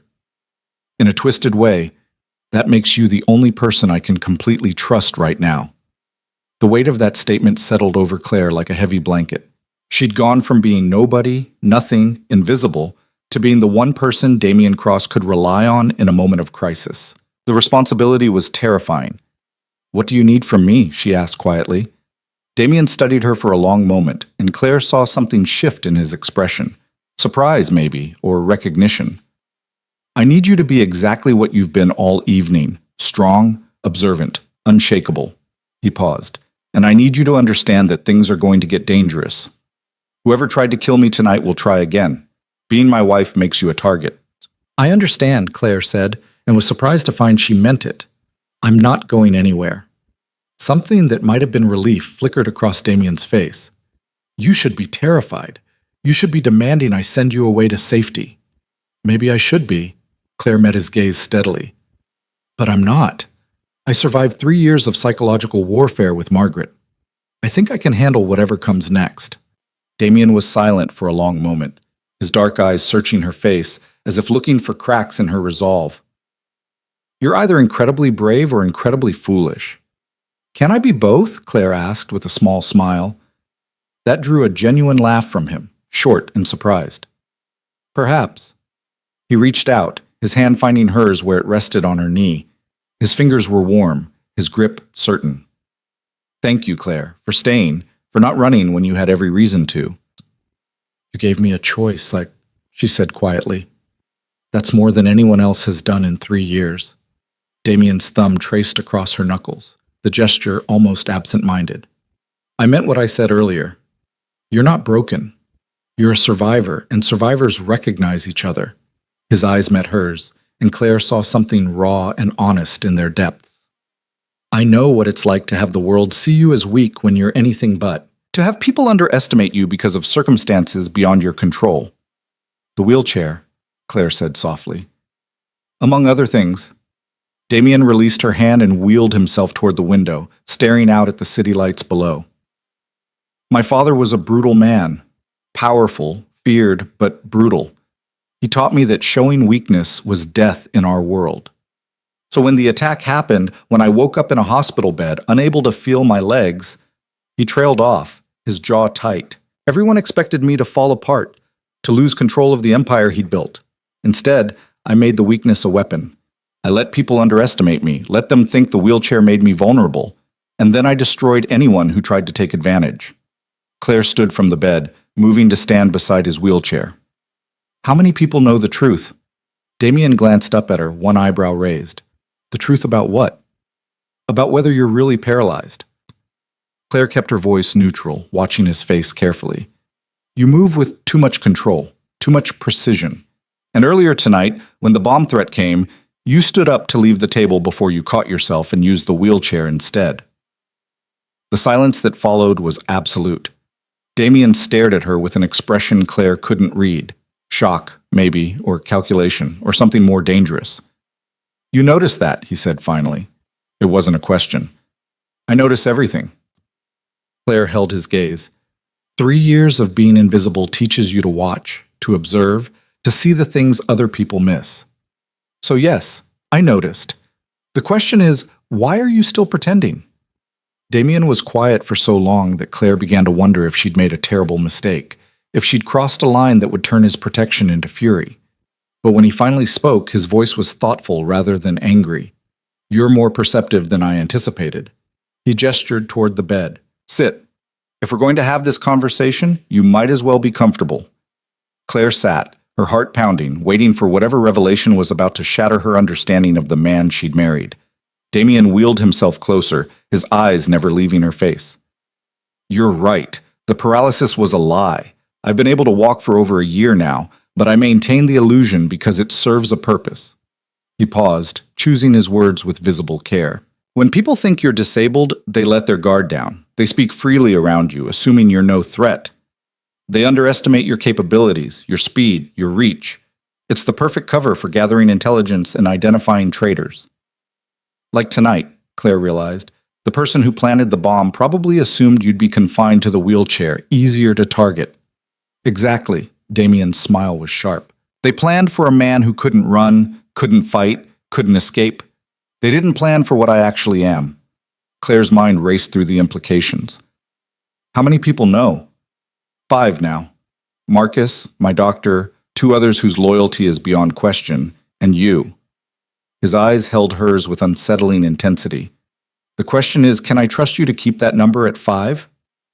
You can, Claire said without hesitation. I understand the value of secrets. I kept my own survival secret from Margaret for 3 years. Damien studied her face, and Claire had the distinct impression of being tested, weighed, measured against some internal standard. Whatever he saw must have satisfied him, because he nodded slowly. Then we understand each other. He reached out, his hand finding hers again. Tomorrow, things change. I'm going to start teaching you about my organization, the legitimate businesses, the less legitimate ones, the gray areas in between. You'll meet my key people, learn the hierarchy, understand how everything operates. It won't be easy, and some of what you learn will probably shock you. I'm ready, Claire said, and meant it. We'll see. Damien's thumb traced circles on her palm, the gesture strangely intimate. But first, you need to rest. It's been a long night, and tomorrow will be longer. He released her hand and turned his wheelchair toward the door, but Claire's voice stopped him before he reached it. Damien? He paused, glancing back over his shoulder. Thank you, she said quietly, for defending me tonight, for protecting me from Margaret and Sabrina, for trusting me with the truth. Something softened in Damien's expression, a crack in the armor he showed the world. You're my wife, Claire. Protecting you isn't a favor, it's my obligation. He paused at the doorway, and perhaps in time, more than that. He left before she could respond, the door closing softly behind him. Claire sat alone in her suite, her mind whirling with everything that had happened, everything she'd learned, everything that had changed in the span of a single evening. She'd started the day as nobody, a ghost in her own life. She'd ended as Mrs. Damien Cross, the wife of the most feared man in the city, keeper of dangerous secrets, standing at the threshold of a world she barely understood. And somewhere in the chaos and danger and revelation, Claire realized she wasn't afraid anymore. She was angry at Margaret for 3 years of cruelty, angry at Sabrina for her casual dismissal, angry at a world that had tried to make her invisible. But anger, she was learning, could be a weapon just as effective as any gun or bomb. And Damien Cross had just handed her the tools to forge that anger into something devastating. Tomorrow, her real education would begin. Tomorrow, she would learn to fight back. Tomorrow, she would discover what it meant to be truly powerful in a world that respected only strength. But tonight, Claire allowed herself one moment of simple triumph. She'd survived her stepmother's final attempt at humiliation. She'd stood beside Damien Cross in front of the city's elite and held her ground. She'd proven, to him, to them, to herself, that she was stronger than anyone had believed. The invisible girl was gone. In her place stood someone new, someone dangerous, someone unbreakable, someone who was just beginning to understand the full scope of what she could become. Claire woke to sunlight streaming through the floor-to-ceiling windows and the distant sound of voices filtering through her closed door. For a moment, she lay still, letting the events of the previous night wash over her like a wave. The gala, Margaret's public humiliation, the bomb threat, Damien's confession about the wheelchair. Each revelation felt surreal in the morning light, like fragments of a dream she couldn't quite believe had been real. But the diamond wedding band on her finger was real enough, catching the light as she held up her hand. Mrs. Damien Cross. The name still felt foreign, like a coat that didn't quite fit yet. A knock on the door interrupted her thoughts. "Mrs. Cross, are you awake?" Claire recognized the voice as one of the staff members from yesterday. "Yes, come in." A woman entered carrying a tray laden with coffee, fresh fruit, and warm croissants. She set it on the bedside table with practiced efficiency. "Mr. Cross asked me to inform you that he'll meet you in his office in 1 hour. He suggests you dress comfortably but professionally." The woman paused, then added with a small smile, "He also said to tell you that your education begins today." The words sent a thrill of anticipation and anxiety through Claire's chest. "Thank you, I'll be ready." After the woman left, Claire forced herself to eat despite her nervous stomach, then showered and stood before the closet trying to decide what comfortably but professionally meant in Damien Cross's world. She finally settled on tailored black slacks and a silk blouse the color of charcoal, pulling her hair back into a sleek ponytail that made her look older, more serious. When she emerged from her suite exactly 1 hour later, Marcus was waiting in the hallway. "Good morning, Mrs. Cross. This way, please." He led her through corridors she hadn't explored yet, past rooms whose purposes she could only guess at, until they reached a heavy wooden door at the end of a hallway. Marcus knocked twice, then opened it without waiting for a response. Damien's office was nothing like Claire had expected. She'd imagined something cold and modern, all glass and steel like the rest of the penthouse. Instead, she found herself in a space that felt more like a library, with floor-to-ceiling bookshelves lining 3 walls, a massive mahogany desk positioned before windows that showed the city spread out below, and leather furniture that looked broken in and comfortable.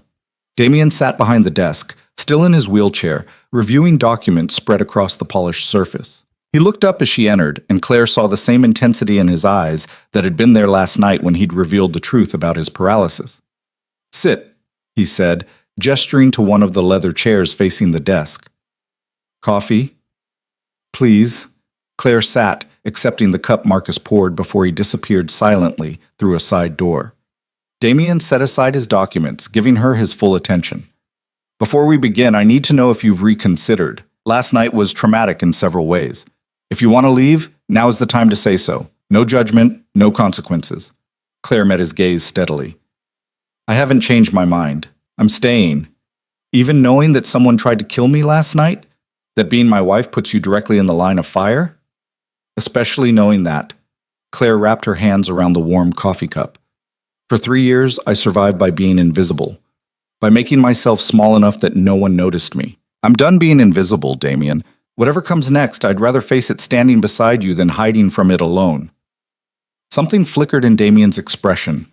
Approval, maybe, or respect. "Then let's begin."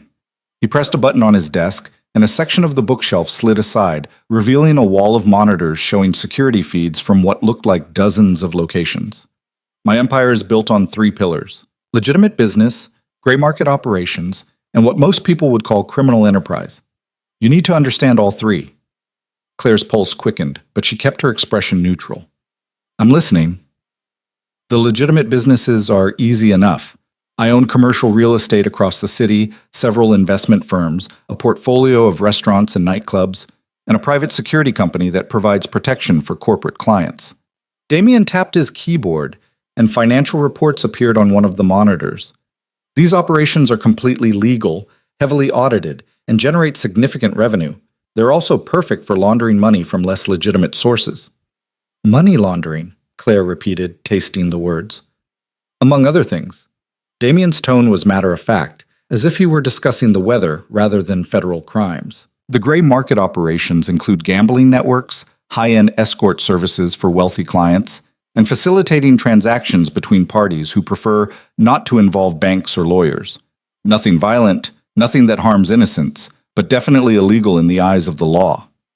Claire absorbed this, trying to reconcile the man who donated $5 million to children's hospitals with the one calmly describing criminal enterprises. "And the 3rd pillar? Protection, enforcement, and control of territory." Damien's expression hardened. This city has various factions competing for power. Organized crime families, street gangs, corrupt officials, foreign interests. I maintain dominance by being smarter, better connected, and more ruthless than anyone else when necessary. That means collecting debts, settling disputes, and occasionally removing threats permanently. The final word hung in the air between them, heavy with implication. Claire understood what he meant without needing it spelled out. Removing threats permanently meant killing people. Her husband was a murderer, or at least he ordered murders. "You're not running," Damien observed quietly. "Would it change anything if I did?" Claire asked. "Probably not, but I'm giving you the chance to preserve your illusions if you want them." Claire thought about that for a moment, remembering the girl she'd been 3 years ago, the daughter of a successful businessman, raised in comfort and luxury, protected from the harsh realities of the world. That girl would have been horrified by what Damien was telling her. That girl would have run screaming. But that girl had died the day her father's heart gave out, buried alongside him in the family plot, while Margaret and Sabrina picked over the remains of her life like vultures. "I don't want illusions," Claire said finally. "I want the truth. All of it." Damien studied her for a long moment, then nodded slowly. "All right. Then let me tell you about the organization you've married into." For the next 3 hours, Damien walked Claire through the intricate web of his empire. He showed her organizational charts detailing the hierarchy of his operation, explained the various revenue streams and how they interconnected, identified key players and their roles. He taught her the language of his world, the coded phrases used to discuss illegal activities, the hand signals his men used to communicate in public, the subtle ways territory and power were negotiated. Claire absorbed it all with laser focus, asking questions when things weren't clear, taking mental notes of names and faces as Damien showed her surveillance footage of various operations. Her mind cataloged information with the same meticulous attention to detail she'd once applied to managing the Holloway household, only now instead of tracking which rooms needed cleaning, she was learning which district lieutenants were loyal and which ones bore watching. "You're a quick study," Damien said as he closed out the final presentation. "Most people would be overwhelmed by now." "I'm good at learning systems," Claire replied. "Every organization has its own logic, its own rules. Yours is just more complex than most. And more dangerous." Damien wheeled himself around the desk, stopping in front of her chair. "Which brings us to the practical portion of your education. Starting tomorrow, you'll begin weapons training with Marcus. Basic marksmanship, self-defense, situational awareness. I want you able to protect yourself." Claire's eyes widened. "You want me to learn to shoot?" "I want you to survive if someone comes for you." Damien's expression was grim. "The bomb last night was a warning that things are escalating. Whoever is after me won't hesitate to use you as leverage or eliminate you as a message. You need to be able to defend yourself." The reality of what she'd stepped into hit Claire with renewed force. This wasn't just about reclaiming her dignity or escaping Margaret's cruelty. This was about surviving in a world where violence was currency and loyalty was the only thing keeping you alive. "Okay," she said quietly. "I'll learn." Damien reached out, his hand covering hers where it rested on the chair arm. "I know this is a lot. We can take breaks, pace things slower if you need—" "No." Claire shook her head firmly. "The faster I learn, the faster I become an asset instead of a liability. Keep going." Something that might have been pride flickered across Damien's face. "Then let's move on to the current crisis. The bomb last night was sophisticated, which means it was either placed by a professional or by someone with access to professional resources. I've narrowed the list of suspects to 3 people within my organization who have the knowledge, opportunity, and potential motive to betray me." He pulled up 3 files on his computer, turning the monitor so Claire could see. 3 faces stared back at her, 2 men and a woman. All professionally photographed, all looking dangerous in different ways. "This is Vincent Caruso, my lieutenant overseeing the docks and shipping operations." Damien pointed to the first image, a man in his 40s with cold eyes and a scar across his cheek. "He's been with me for 8 years, loyal and effective, but he's also ambitious. If he thought he could take my place, he might try." Next is Elena Volkov, head of my financial operations and money laundering networks. The woman in the photo was beautiful in a severe way, with platinum blonde hair and ice blue eyes. She's brilliant with numbers and connections to Eastern European organizations that might want me gone. But she's also made millions working for me, so the motive is unclear. Finally, Robert Chen, who you saw briefly at the gala last night. The third image showed the man who'd tried to pull Damien aside for a private conversation. He manages my legitimate businesses and serves as the public face of my corporate interests. He's been increasingly resentful of my methods and has hinted that he thinks I'm too volatile, too dangerous. If he wanted to take the organization in a different direction, removing me would be step one. Claire studied the three faces, her mind working through the implications. Can you investigate all three simultaneously without tipping them off? I'm already investigating, Damien said. But I need to be careful. If the traitor realizes I'm onto them, they might accelerate their plans or go underground. What I need is someone they won't suspect. Someone who can observe, gather information, ask innocent questions without raising alarms. Understanding dawned. You want me to spy on them? I want you to meet them, engage with them as my wife, and tell me what you observe. Damien's eyes were intense. You have a gift for seeing things others miss. You noticed my wheelchair was a lie when no one else has in over a year. Use that skill to help me identify who wants me dead. Claire's heart raced with a mixture of fear and excitement. This was it. The moment she stopped being a passive observer and became an active participant in Damien's world. When do I start? Tonight. I'm hosting a dinner here in the penthouse for my senior leadership. All three suspects will attend, along with several others to provide cover. You'll be introduced as my wife, and you'll spend the evening observing, conversing, learning who they are and how they interact. He paused. Can you handle that? Claire thought about the question carefully. Could she sit at a table with people who might want her husband dead, smile and make conversation while looking for signs of betrayal, all while maintaining the facade of an innocent new bride? 3 years ago, the answer would have been no, but 3 years of surviving Margaret had taught her something valuable about wearing masks and hiding her true thoughts. Yes, she said, I can handle that. Good. Damien released her hand and wheeled himself back behind his desk.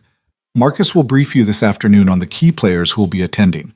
Study their backgrounds, their relationships, anything that might give you insight into their loyalties. And Claire? He waited until she met his eyes. Be careful. These people are dangerous. They've survived in this world because they're smart, ruthless, and paranoid. One wrong question, one suspicious glance, and you could become a target yourself. The warning sent a chill down Claire's spine, but she forced herself to nod calmly. I understand. I hope you do. Damien's expression was unreadable. Because once you step into that dining room tonight, there's no going back. You'll be all the way in, Claire, part of this world, complicit in everything I do, legally and morally tied to choices that most people would consider monstrous. He leaned forward, his dark eyes pinning her in place. Last chance to walk away clean. After tonight, your hands will be as dirty as mine. Claire stood slowly, smoothing down her blouse with hands that only trembled slightly. My hands have been dirty since the moment I agreed to marry you under false pretenses. Since I stood at that altar wearing a veil and let everyone believe I was Sabrina. I crossed the line days ago, Damien. Tonight just makes it official. She turned toward the door, but Damien's voice stopped her before she reached it. Claire? She glanced back over her shoulder. Don't trust anyone tonight. Not Vincent, not Elena, not Robert. Not even the people who seem friendly or sympathetic. In my world, the smiling face is usually the one holding the knife. He paused, and something almost like concern crossed his features.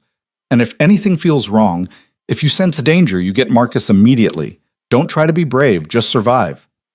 I will, Claire promised.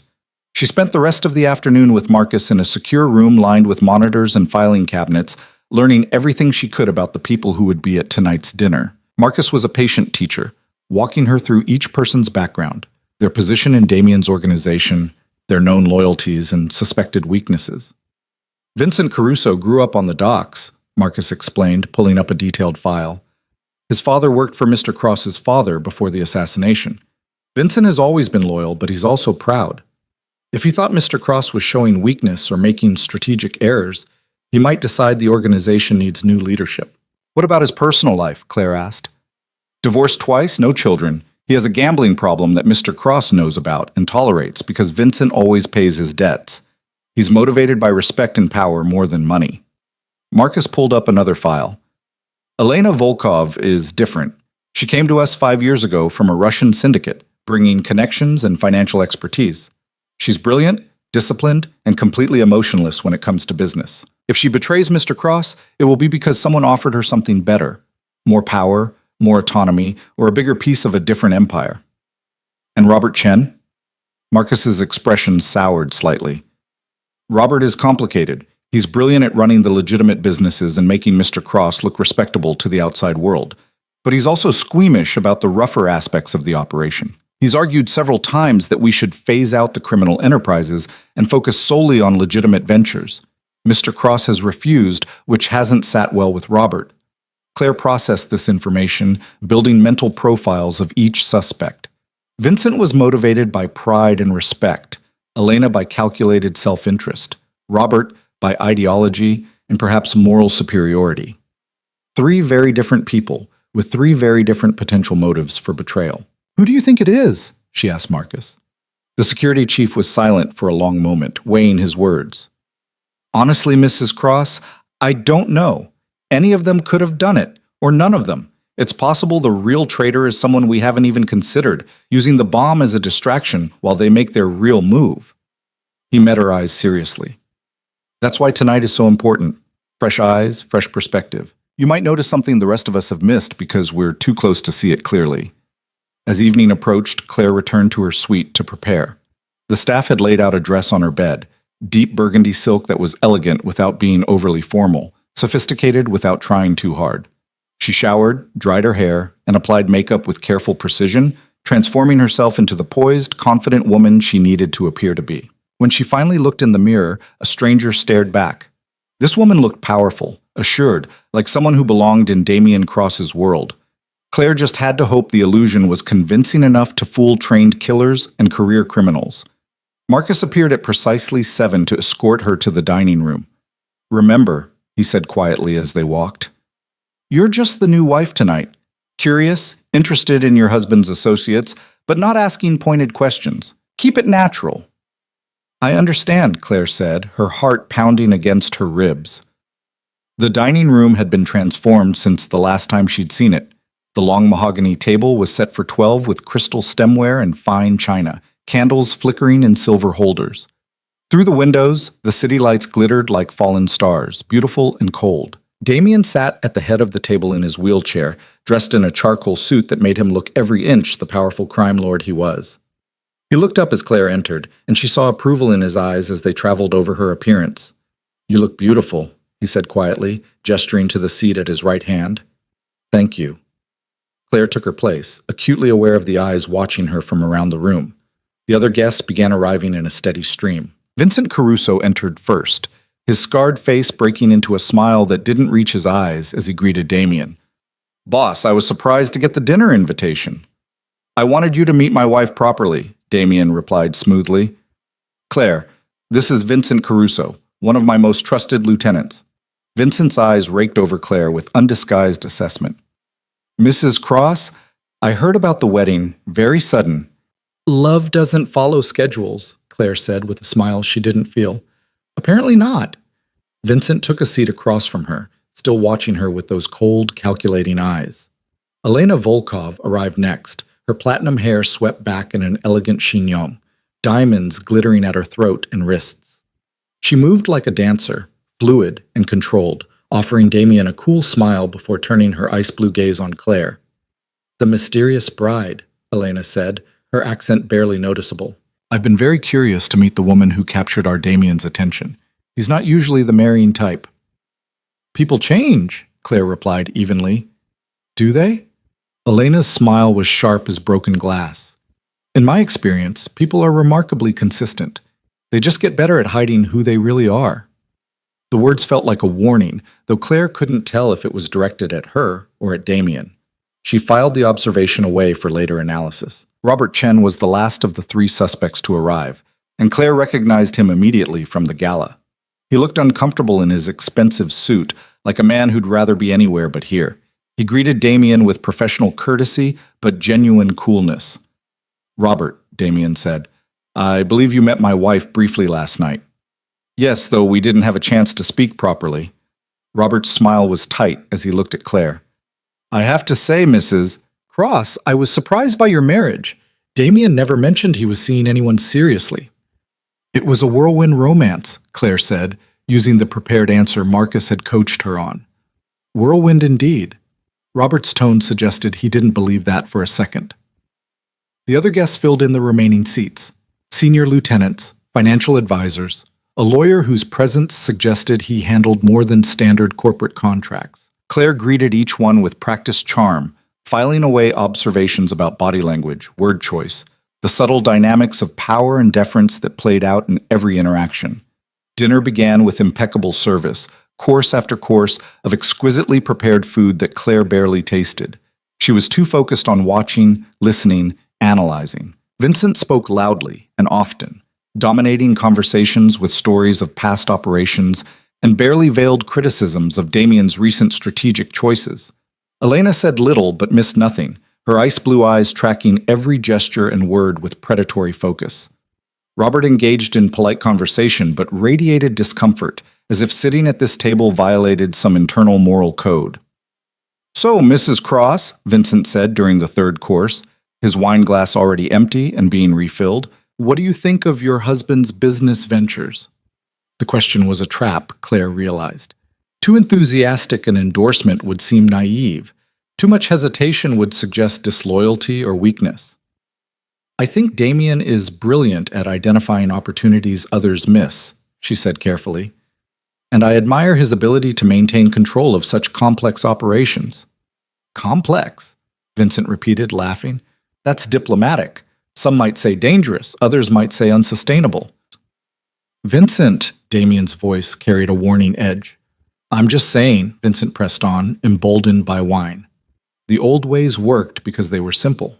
Territory, loyalty, respect.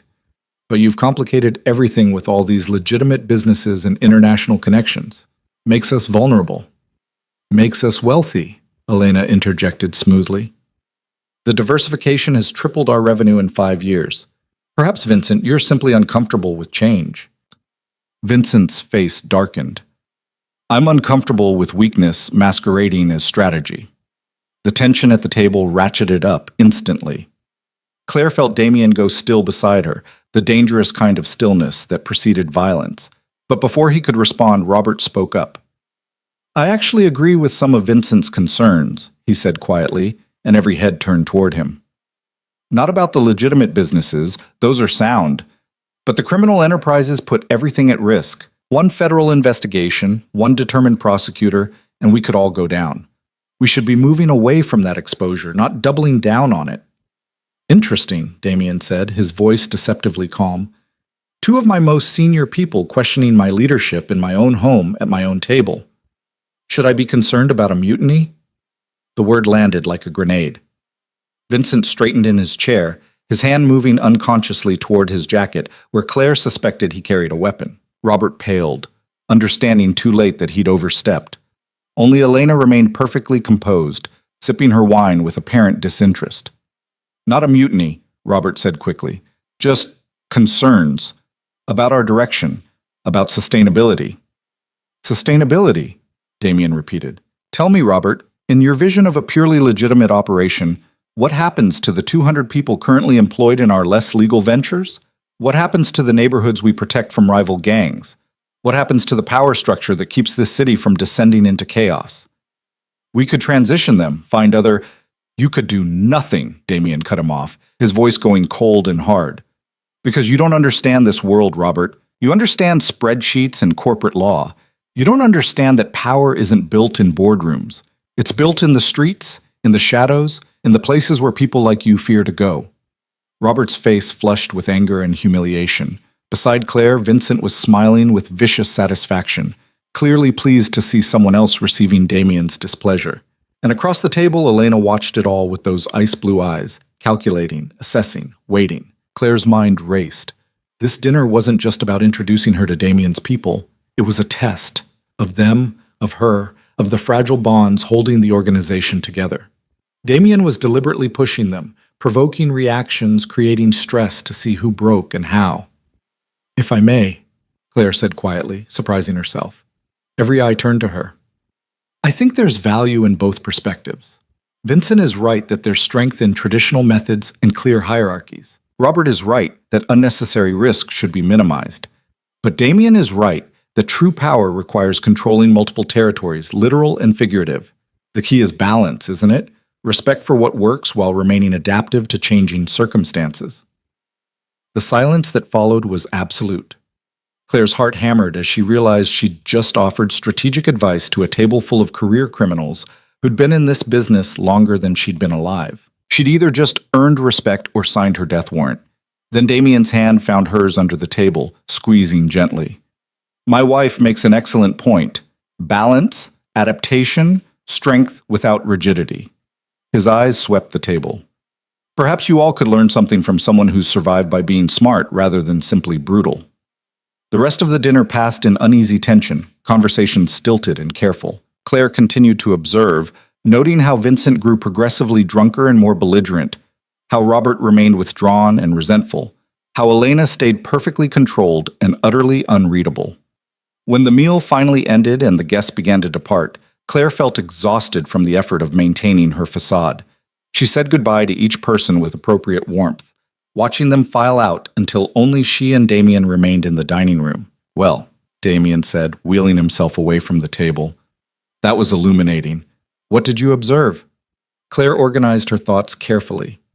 Vincent is angry and feels disrespected. He thinks you've gone soft, lost touch with what made your father's organization strong. He's volatile enough that he might act rashly if he thought he had support. She paused. But I don't think he's the traitor. He's too loud, too obvious. If he wanted you dead, he'd challenge you directly, not plant bombs. Agreed. And Elena? Elena is the most dangerous person at that table. Claire met Damien's eyes. She's patient, calculating, and completely without sentiment. If she's betraying you, it's because someone made her a better offer. But she's also smart enough to know that you're the best thing for her right now. I don't think she's the traitor either, unless something significant has changed that we don't know about. Which leaves Robert. Which leaves Robert, Claire confirmed. He's ideologically opposed to half of what you do. He's morally uncomfortable with violence.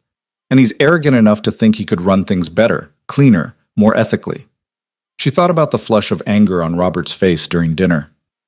He's also the type who would rationalize murder as necessary for the greater good. Killing you to save the organization from itself? That's the kind of twisted logic someone like Robert could embrace. Damien was quiet for a long moment, his fingers drumming on the arm of his wheelchair. Your reasoning is sound, but reasoning isn't proof. I need evidence before I can act. Then we get evidence. Claire's voice was firm. Give me access to Robert. Let me befriend him, earn his trust, get him talking. If he's the traitor, he'll eventually slip. That's dangerous, Claire. If Robert is willing to plant bombs, he won't hesitate to eliminate anyone who threatens to expose him. I know, Claire squared her shoulders, but you said you needed someone they wouldn't suspect. Robert sees me as Damien Cross's naive new wife, possibly a civilizing influence. I can use that. I can get close to him in a way you can't. Damien studied her face for a long moment, and Claire saw conflict warring in his dark eyes. Finally, he nodded slowly. All right, but you'll wear a wire during any private conversations, and Marcus will never be more than 30 seconds away. The moment you feel unsafe, you abort. Understood? Understood, Claire agreed. They sat in silence for a moment, the weight of what they were planning settling over them both. Then Damien reached out, pulling her chair closer to his until they were face to face. You were extraordinary tonight, he said quietly. The way you handled Vincent's aggression, Robert's moral superiority, Elena's mind games, the way you diffused the tension with that speech about balance. You're a natural at this, Claire. I just said what seemed reasonable, Claire protested. No. Damien's hand came up to cup her face, his thumb brushing across her cheekbone. You read the room, assessed the power dynamics, and offered a solution that acknowledged everyone's concerns while reinforcing my authority. That's not luck. That's skill. His eyes held hers with unsettling intensity. You're becoming exactly what I knew you could be. The question is, how do you feel about that? Claire thought about the question honestly. How did she feel about becoming someone who could sit at a table with criminals and feel comfortable? Who could strategize about identifying traitors and gathering evidence? Who could willingly put herself in danger to protect a man she barely knew? "I feel alive," she said finally. "For 3 years I was a ghost. Now I'm real again. Dangerous, maybe. Morally compromised, definitely, but real." She met Damien's gaze without flinching. "And I'm not sorry about that." Something shifted in Damien's expression, something that looked almost like hunger. His hand slid from her cheek to the back of her neck, pulling her closer until their foreheads touched. "You're remarkable," he breathed against her lips. "And you're mine." Then he kissed her, and Claire's world tilted on its axis. The kiss was nothing like the chaste press of lips to knuckles at their wedding. This was possession, claim, promise, and threat wrapped together in heat and pressure that made her forget to breathe. She kissed him back with matching intensity, her hands fisting in his shirt, 3 years of loneliness and hunger and suppressed emotion pouring out in that single point of contact. When they finally broke apart, both breathless, Damien's eyes were black with desire and something deeper, more dangerous. "This changes things," he said quietly. "I know," Claire whispered. "We should probably talk about—" The explosion of sound cut him off mid-sentence. Marcus burst through the door, his weapon drawn, his face tight with urgency. "Sir, we have a problem. The security system just detected an intruder on the 42nd floor, armed and moving toward the penthouse." Damien's transformation was instantaneous. The desire vanished from his face, replaced by cold calculation. "How many?" "At least 3, possibly more. They bypassed the elevators and came up through the service stairs." "Lockdown protocol, now!" Damien turned to Claire, gripping her shoulders. "There's a safe room behind the bookshelf in my office. Marcus will take you there. You stay inside until I come for you personally. No one else." "Do you understand?" "What about you?" Claire asked, fear threading through her voice. "I'll handle it." Damien released her, and she saw him reach under his wheelchair, pulling out a handgun that had been concealed there. "Go, now." Marcus grabbed Claire's arm, pulling her toward the door, but she twisted back to look at Damien one last time. He met her eyes across the distance, and in that moment, Claire saw the man he truly was. Not the wheelchair-bound crime boss, not the strategic genius, but the predator he'd hidden beneath the facade of disability. Because Damien Cross stood up from his wheelchair with fluid grace, rolled his shoulders, and checked his weapon with the easy competence of someone who'd done it 1,000 times before. And Claire realized with stunning clarity that whoever had come for him tonight had made a fatal error in judgment. They'd expected to find a crippled target. Instead, they'd found a wolf who'd been waiting for them to spring the trap. Marcus dragged Claire through the corridors at a dead run, his weapon drawn, his other hand locked around her wrist like iron.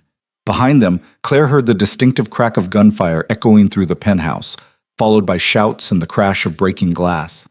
Every instinct screamed at her to turn back, to help Damien somehow, but Marcus's grip was unbreakable.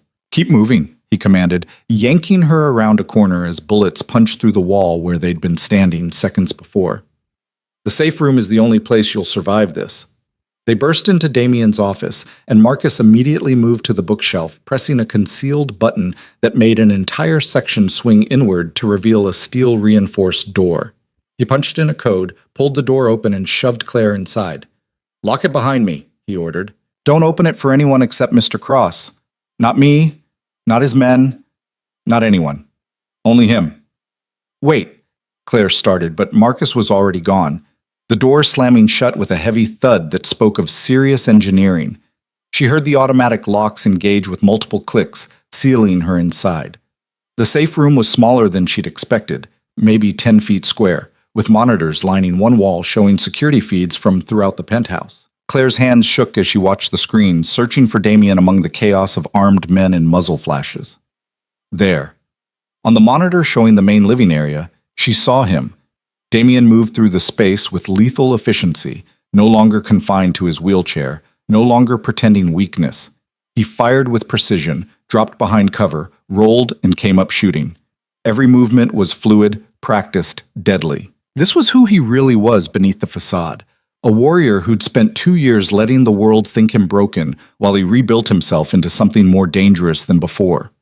Claire watched 3 armed intruders go down in rapid succession, Damien's shots finding their targets with brutal accuracy.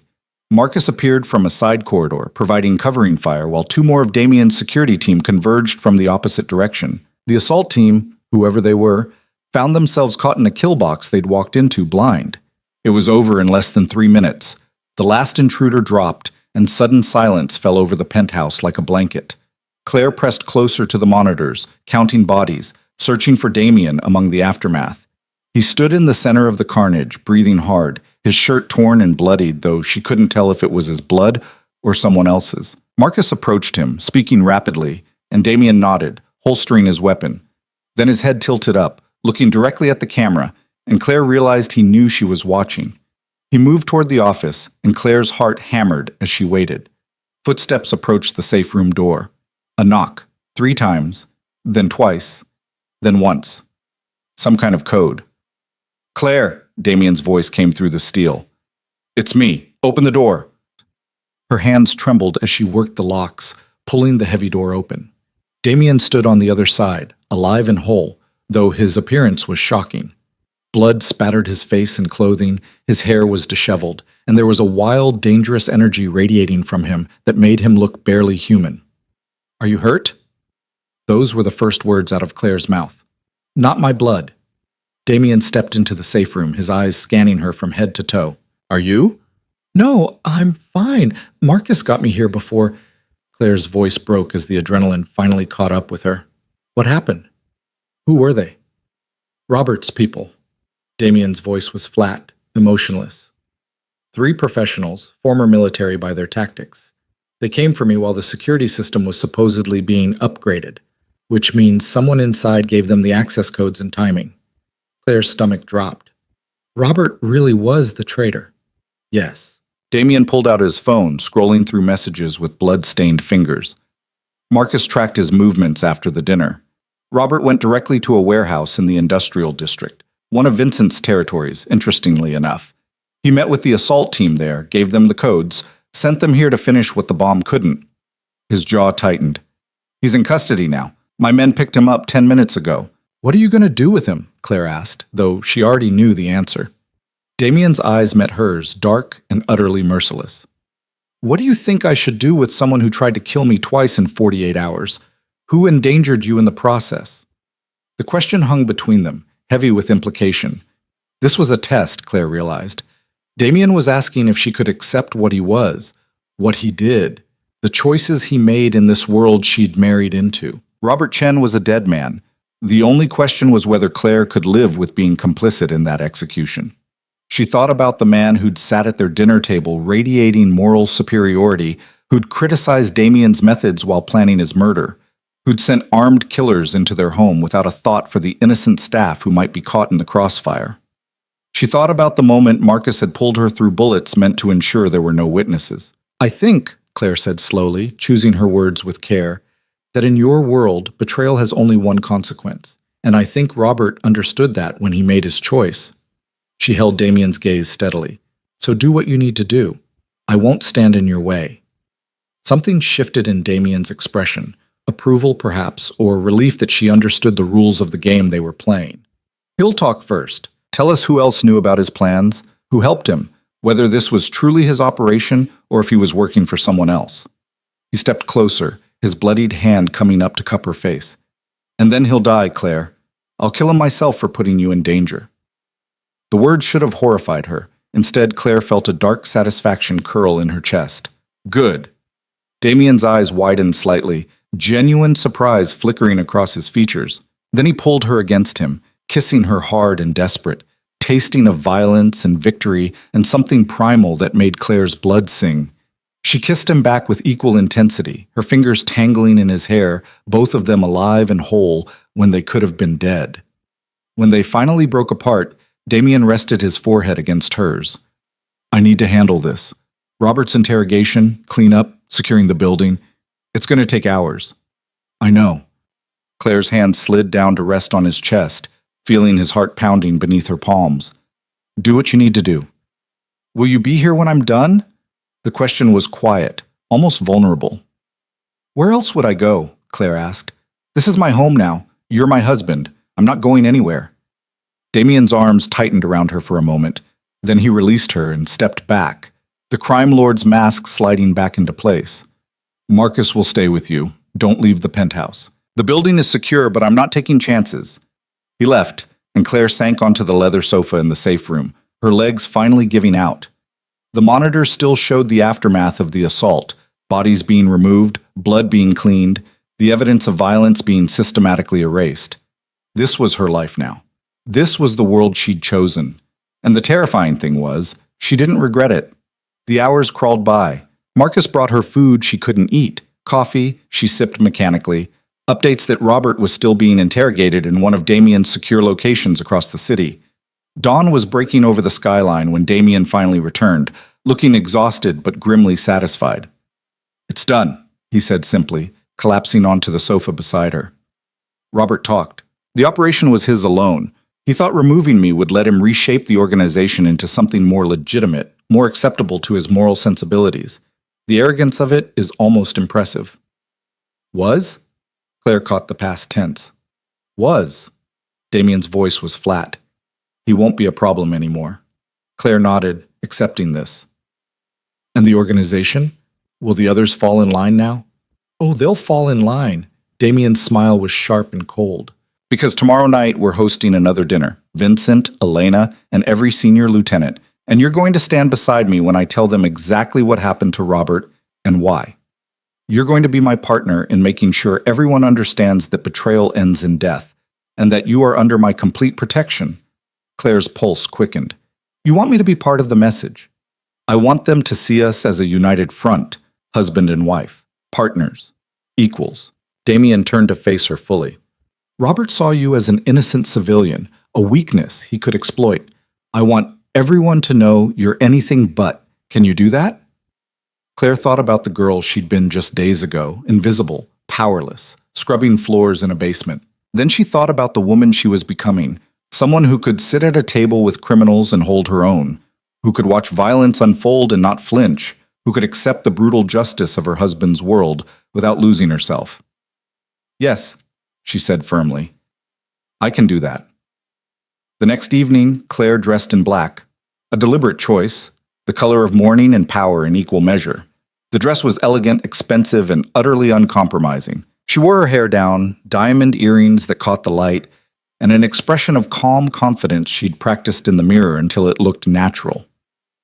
The dining room was set for 10 this time, and the atmosphere was thick with tension when the guests arrived. Vincent came first, his scarred face carefully neutral, though his eyes darted around the room as if expecting an ambush. Elena followed, immaculate as always, her ice blue eyes taking in every detail with calculating precision. The others filed in, senior lieutenants, key players, all of them clearly aware that something significant was about to happen. The empty chair where Robert had sat at the previous dinner was a silent accusation. Damien sat at the head of the table in his wheelchair, the illusion of disability firmly back in place. Claire took her position at his right hand, her spine straight, her expression serene. She was learning to wear masks almost as well as her husband. Thank you all for coming on such short notice, Damien began, his voice carrying absolute authority despite its conversational tone. I imagine you're wondering about Robert's absence. The room went utterly still. Robert Chen is dead, Damien continued matter-of-factly. He was the traitor who planted the bomb at the charity gala and who sent an assault team into my home last night. He believed I was weak, believed he could remove me and reshape this organization according to his vision of moral purity. Damien's smile was cold as winter. He was wrong. Vincent's face had gone pale. Elena's expression remained perfectly controlled, but Claire saw her fingers tighten almost imperceptibly on her wineglass. I want to be very clear about something, Damien said, his voice dropping to something quiet and deadly. This organization exists because of loyalty. Loyalty to me, loyalty to each other, loyalty to the code we all live by. Robert forgot that. He put his personal beliefs above the collective good, and he paid the price. He paused, letting the silence stretch, letting the fear build. But Robert made another mistake, Damien continued, and his hand found Claire's on the table, lacing their fingers together. He saw my wife as a weakness, as a civilian caught in circumstances beyond her control, as someone who could be threatened or eliminated without consequence. His eyes swept the table, making contact with each person in turn. He couldn't have been more wrong. Claire is my partner in every sense of the word. She has my complete trust, my complete protection, and my complete authority to act on my behalf. Any disrespect shown to her is disrespect shown to me. Any threat against her is a threat against me. And we all saw how threats against me are handled. Claire felt every eye in the room focus on her with new intensity. She met their stares calmly, channeling every ounce of strength she'd developed during 3 years of surviving Margaret's cruelty. Mrs. Cross, Vincent said carefully, and Claire heard the shift in his tone, from dismissive to respectful. I want to assure you that I had no knowledge of Robert's plans. If I had known, you would have come to Damien immediately, Claire finished for him, her voice steady and sure. Because you understand loyalty. You understand that this organization is stronger together than divided. She paused, remembering the advice she'd given at the previous dinner. You value tradition and hierarchy, Vincent. That's admirable. But tradition only survives when those who uphold it adapt to changing circumstances. Vincent blinked, clearly surprised to be engaged so directly. Yes, ma'am, exactly. Elena spoke next, her Russian accent slightly more pronounced than usual. If I may, Mrs. Cross, I would like to extend my congratulations on your marriage and my assurance of complete loyalty, both to your husband and to you. Her ice blue eyes were unreadable. In my culture, we have a saying, the strength of the wolf is the pack, and the strength of the pack is the wolf. You and Mr. Cross together make this organization stronger. It was a calculated statement, Claire realized, Elena positioning herself as an ally, distancing herself from Robert's betrayal, making sure everyone knew where she stood. Smart. Thank you, Elena, Claire said with a slight smile. I appreciate that. The rest of the dinner proceeded with careful formality, everyone speaking respectfully, acknowledging both Damien and Claire as leaders. The message had been received and understood. The organization had a new power structure, and Claire was firmly part of it. When the guests finally departed, Claire felt the tension drain from her shoulders. She'd done it. She'd stood before dangerous people and claimed her place among them without flinching. You were perfect, Damien said, wheeling himself closer. Vincent will spread the word that you're to be respected. Elena will do the same, but with more calculation. By tomorrow, everyone in the organization will know that Claire Cross is not to be underestimated. Good, Claire said, and meant it. Damien reached for her hand, pulling her down until she was sitting on his lap, the wheelchair supporting both their weights. I have something for you. He pulled a folder from beneath his jacket, handing it to her. Claire opened it with trembling fingers, her eyes scanning the legal documents inside. Property deeds, bank statements, corporate ownership papers, all in her name. What is this? She whispered. Your insurance policy. Damien's arms wrapped around her waist, holding her close. The Holloway mansion and everything Margaret stole from you, I bought it all back. The house, your father's company, even the art and antiques she sold off. It's all yours again, legally and completely. If anything happens to me, you'll have resources, security, the ability to build whatever life you want. Claire's eyes burned with unshed tears as she stared at the documents. Her home, her inheritance, everything she'd thought lost forever, returned to her like a gift from the universe. But that's not all, Damien continued quietly. The mansion is yours, but Margaret and Sabrina are still living there. I wanted to give you the pleasure of removing them yourself. Claire's head snapped up, meeting his dark eyes. You want me to evict them? I want you to reclaim what's yours. Damien's smile was sharp. With me beside you, if you want. Or alone, if you'd prefer. Either way, it's time for Margaret Holloway to face the consequences of 3 years of cruelty. The next morning, Claire stood at the gates of the Holloway mansion with Damien beside her, standing, not sitting in his wheelchair, though Marcus and several security personnel surrounded them to maintain the illusion for anyone watching. The house looked exactly as she remembered, beautiful and cold, the place where her childhood had died. Ready? Damien asked quietly.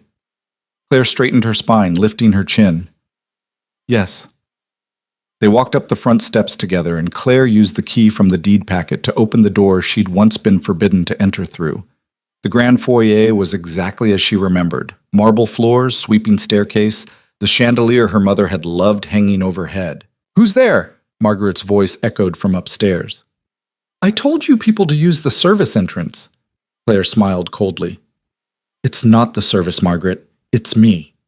The silence that followed was absolute. Then footsteps on the stairs, rapid and angry, and Margaret appeared at the landing in a silk robe, her face flushed with rage. "How dare you come here? I'll call the police. She stopped dead when she saw Damien standing beside Claire, his hand resting possessively on her waist. The color drained from Margaret's face. "Mr. Cross, I didn't realize you would be here." "Didn't you?" Damien's voice was pleasant, which somehow made it more terrifying. "This is my wife's home, Mrs. Holloway. Where else would I be?" "Her home?" Margaret's laugh was shrill. "This is my house. Claire has no claim." "Actually," Claire interrupted, pulling the deed from her purse, "I have every claim. This house belonged to my father. When he died, it should have passed to me as his only biological child. You stole it through legal manipulation and fraud. But Damien bought it back from the bank that held the mortgage you couldn't pay, and then he gave it to me." She held up the deed, letting Margaret see her name in clear legal language. "That's impossible," Margaret whispered, but Claire could see the truth dawning in her stepmother's eyes. "You can't." "I can, and I have." Claire's voice was steady, strong, nothing like the trembling girl who'd scrubbed these floors. "You have 1 hour to pack your belongings and leave. Anything that belonged to my mother or father stays. Everything else goes with you." Sabrina appeared at the top of the stairs, her face puffy from sleep. "Mom, what's going on?" "We're being evicted," Margaret spat. "Your darling stepsister and her criminal husband are throwing us out." "Criminal?" Damien's smile was razor sharp. "Careful, Mrs. Holloway. Slander is actionable, and I have very good lawyers. Besides, I prefer the term businessman with diversified interests." He glanced at his watch. "You now have 59 minutes. "This isn't fair," Sabrina shrieked, stumbling down the stairs. "Claire, you can't do this. We gave you a home when you had nothing." "You gave me a basement room and 3 years of servitude," Claire corrected coldly. "You erased me, humiliated me, treated me like property, and now you're experiencing what it feels like to lose everything." She stepped closer, her voice dropping to something quiet and venomous. "How does it feel, Sabrina, to have your security ripped away? To realize you're powerless?" Sabrina's face crumpled. "Please, we have nowhere to go." "You should have thought of that before you poured wine on my dress and laughed while your friends watched." Claire felt no sympathy, no mercy. "You should have thought of it before you let your mother beat me and said nothing.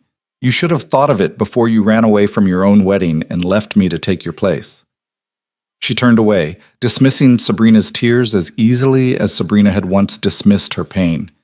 Margaret's voice stopped her before she reached the door. "You think you've won?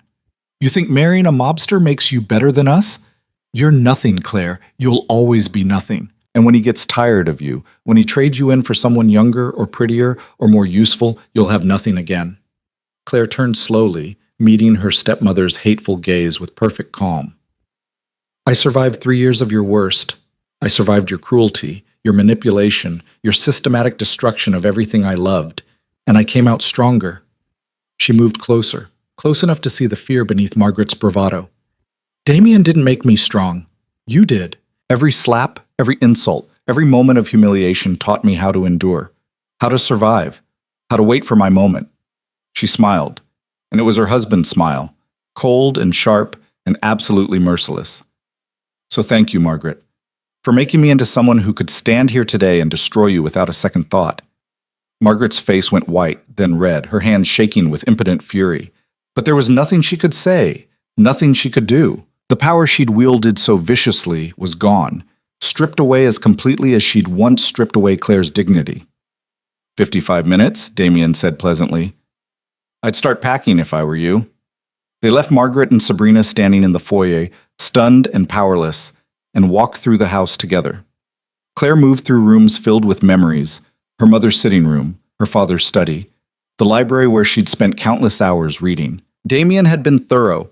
Every piece of furniture, every painting, every item that had belonged to her family was back in its rightful place, restored as if the last 3 years had never happened. Except Claire had happened.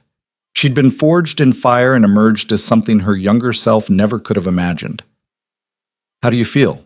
Damien asked as they stood in her mother's sitting room, surrounded by delicate furniture and soft colors. "Free," Claire said honestly. "For the first time in 3 years, completely free." Damien pulled her close, his arms wrapping around her waist, his chin resting on her shoulder. What do you want to do with this place? Claire thought about that question carefully. This house held ghosts, her mother's laughter, her father's pride, but also Margaret's cruelty and 3 years of pain. I want to transform it, turn it into something good, something that helps people who are powerless like I was. Like what? Damien's voice was curious, not dismissive. A foundation, a safe house for women escaping abuse, a place where invisible people can become visible again. Claire turned in his arms, meeting his dark eyes. I survived because I was strong enough to endure alone, but not everyone is. Some people need help, need protection, need someone to believe they're worth saving. Damien studied her face for a long moment, and Claire saw something shift in his expression. Pride, maybe, or love, or something too complex to name. Then we'll do it. Transform this house into a foundation. Hire staff, provide resources, make it the best facility in the city. He paused, his hand coming up to cup her face. You'll be brilliant at it, turning pain into purpose. They sealed the promise with a kiss, standing in her mother's sitting room while Margaret and Sabrina packed their belongings upstairs, the old life dying to make room for something new. True to their word, they left exactly 1 hour later. Claire watched from the window as Margaret and Sabrina loaded suitcases into a taxi, their faces tight with humiliation and rage. She felt no triumph, no joy, just a quiet satisfaction that justice had been served, that the scales had finally balanced. The mansion was hers again. Her life was hers again. And standing beside Damien Cross, she was more than just his wife. She was his partner, his equal, someone who'd earned her place in his dangerous world through strength and intelligence rather than accident of birth. Over the following weeks, Claire threw herself into transforming the mansion. She hired architects to redesign the space, brought in counselors and social workers to develop programs, established a legal fund to help women escape abusive situations. The Holloway Foundation, she called it, honoring her father's name while reclaiming her own identity. Damien supported every decision, providing funding and protection, using his connections to ensure the foundation had everything it needed. But he never tried to control it, never questioned her choices. This was hers, and he respected that boundary absolutely. Meanwhile, Claire continued her education in Damien's world. She learned to shoot with Marcus, became proficient enough to handle herself in dangerous situations. She sat in on business meetings, contributed strategic insights, became known throughout the organization as someone whose intelligence matched her husband's. Vincent learned to respect her judgment. Elena learned to value her input. The entire hierarchy adjusted to accommodate the reality of Claire Cross as a power in her own right. And at night, when the business was handled and the masks could come off, Claire and Damien built something neither of them had expected. A genuine partnership, a marriage that was more than convenience or strategy. They learned each other's scars, shared each other's nightmares, found comfort in the knowledge that they'd both survive the worst the world could throw at them and emerge stronger. 6 months after their wedding, Claire stood in the grand ballroom of the newly renovated Holloway Foundation, surrounded by reporters and city officials, cutting the ribbon for the official opening. Damien stood beside her, walking now, his wheelchair abandoned as the secret of his mobility slowly became public knowledge through carefully managed revelations. He'd decided that maintaining the deception was less valuable than standing beside his wife as an equal, and Claire loved him more for that choice than for any gift he'd given her. Mrs. Cross, a reporter called out, some people have criticized your foundation, given your husband's business interests. What do you say to those who question your motives? Claire met the camera's eye directly, her voice calm and sure. I say that everyone deserves a chance to rebuild their life, regardless of where they come from or what circumstances brought them to our door.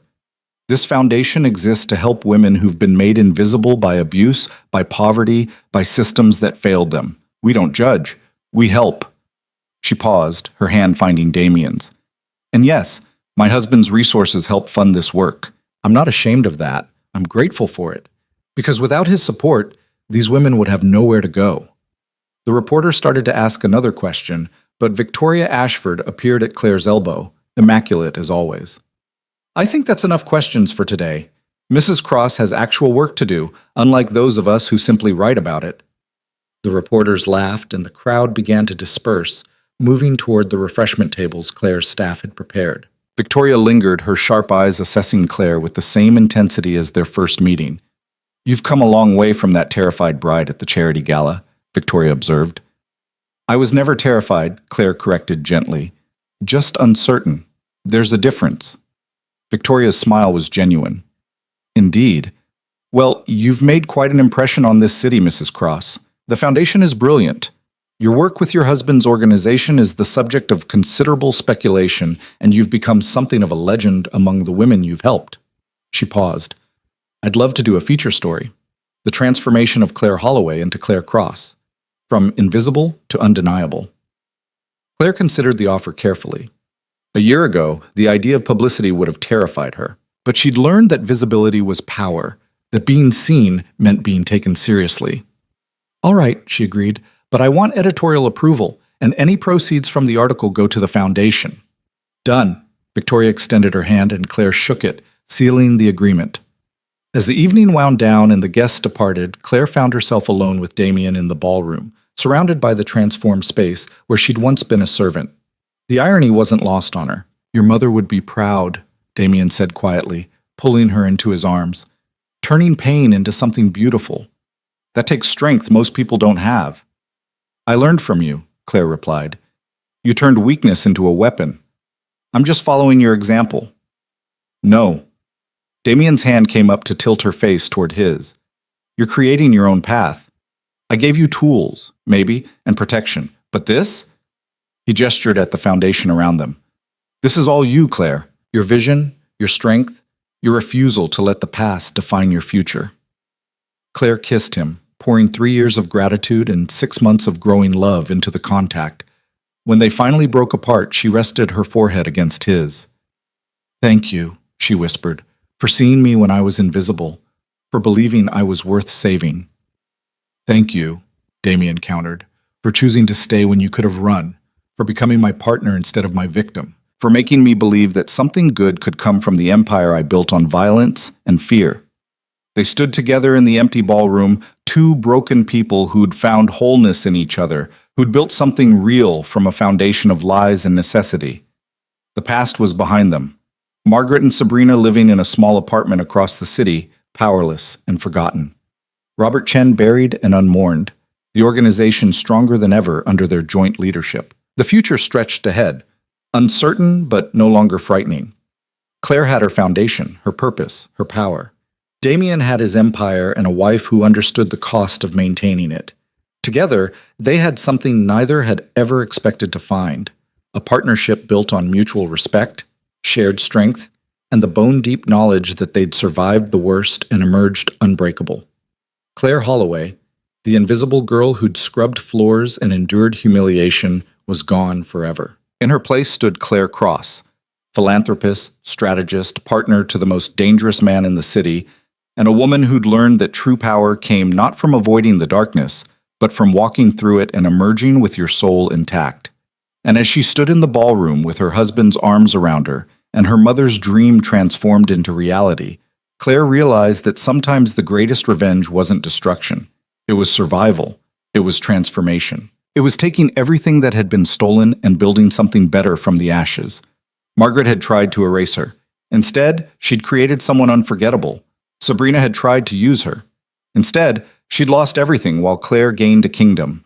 And Damien Cross, the man who'd seen her worth when she was invisible, had given her the tools to become extraordinary. The story that had begun with a desperate substitution at a wedding altar had evolved into something neither of them could have predicted. A genuine partnership, a love forged in fire, and a shared empire built on the ruins of what they'd both lost. Claire had started as nobody, nothing, a ghost in her own life. She ended as someone who commanded respect, wielded power, and transformed pain into purpose. The invisible heiress had become undeniable, and she would never be erased again.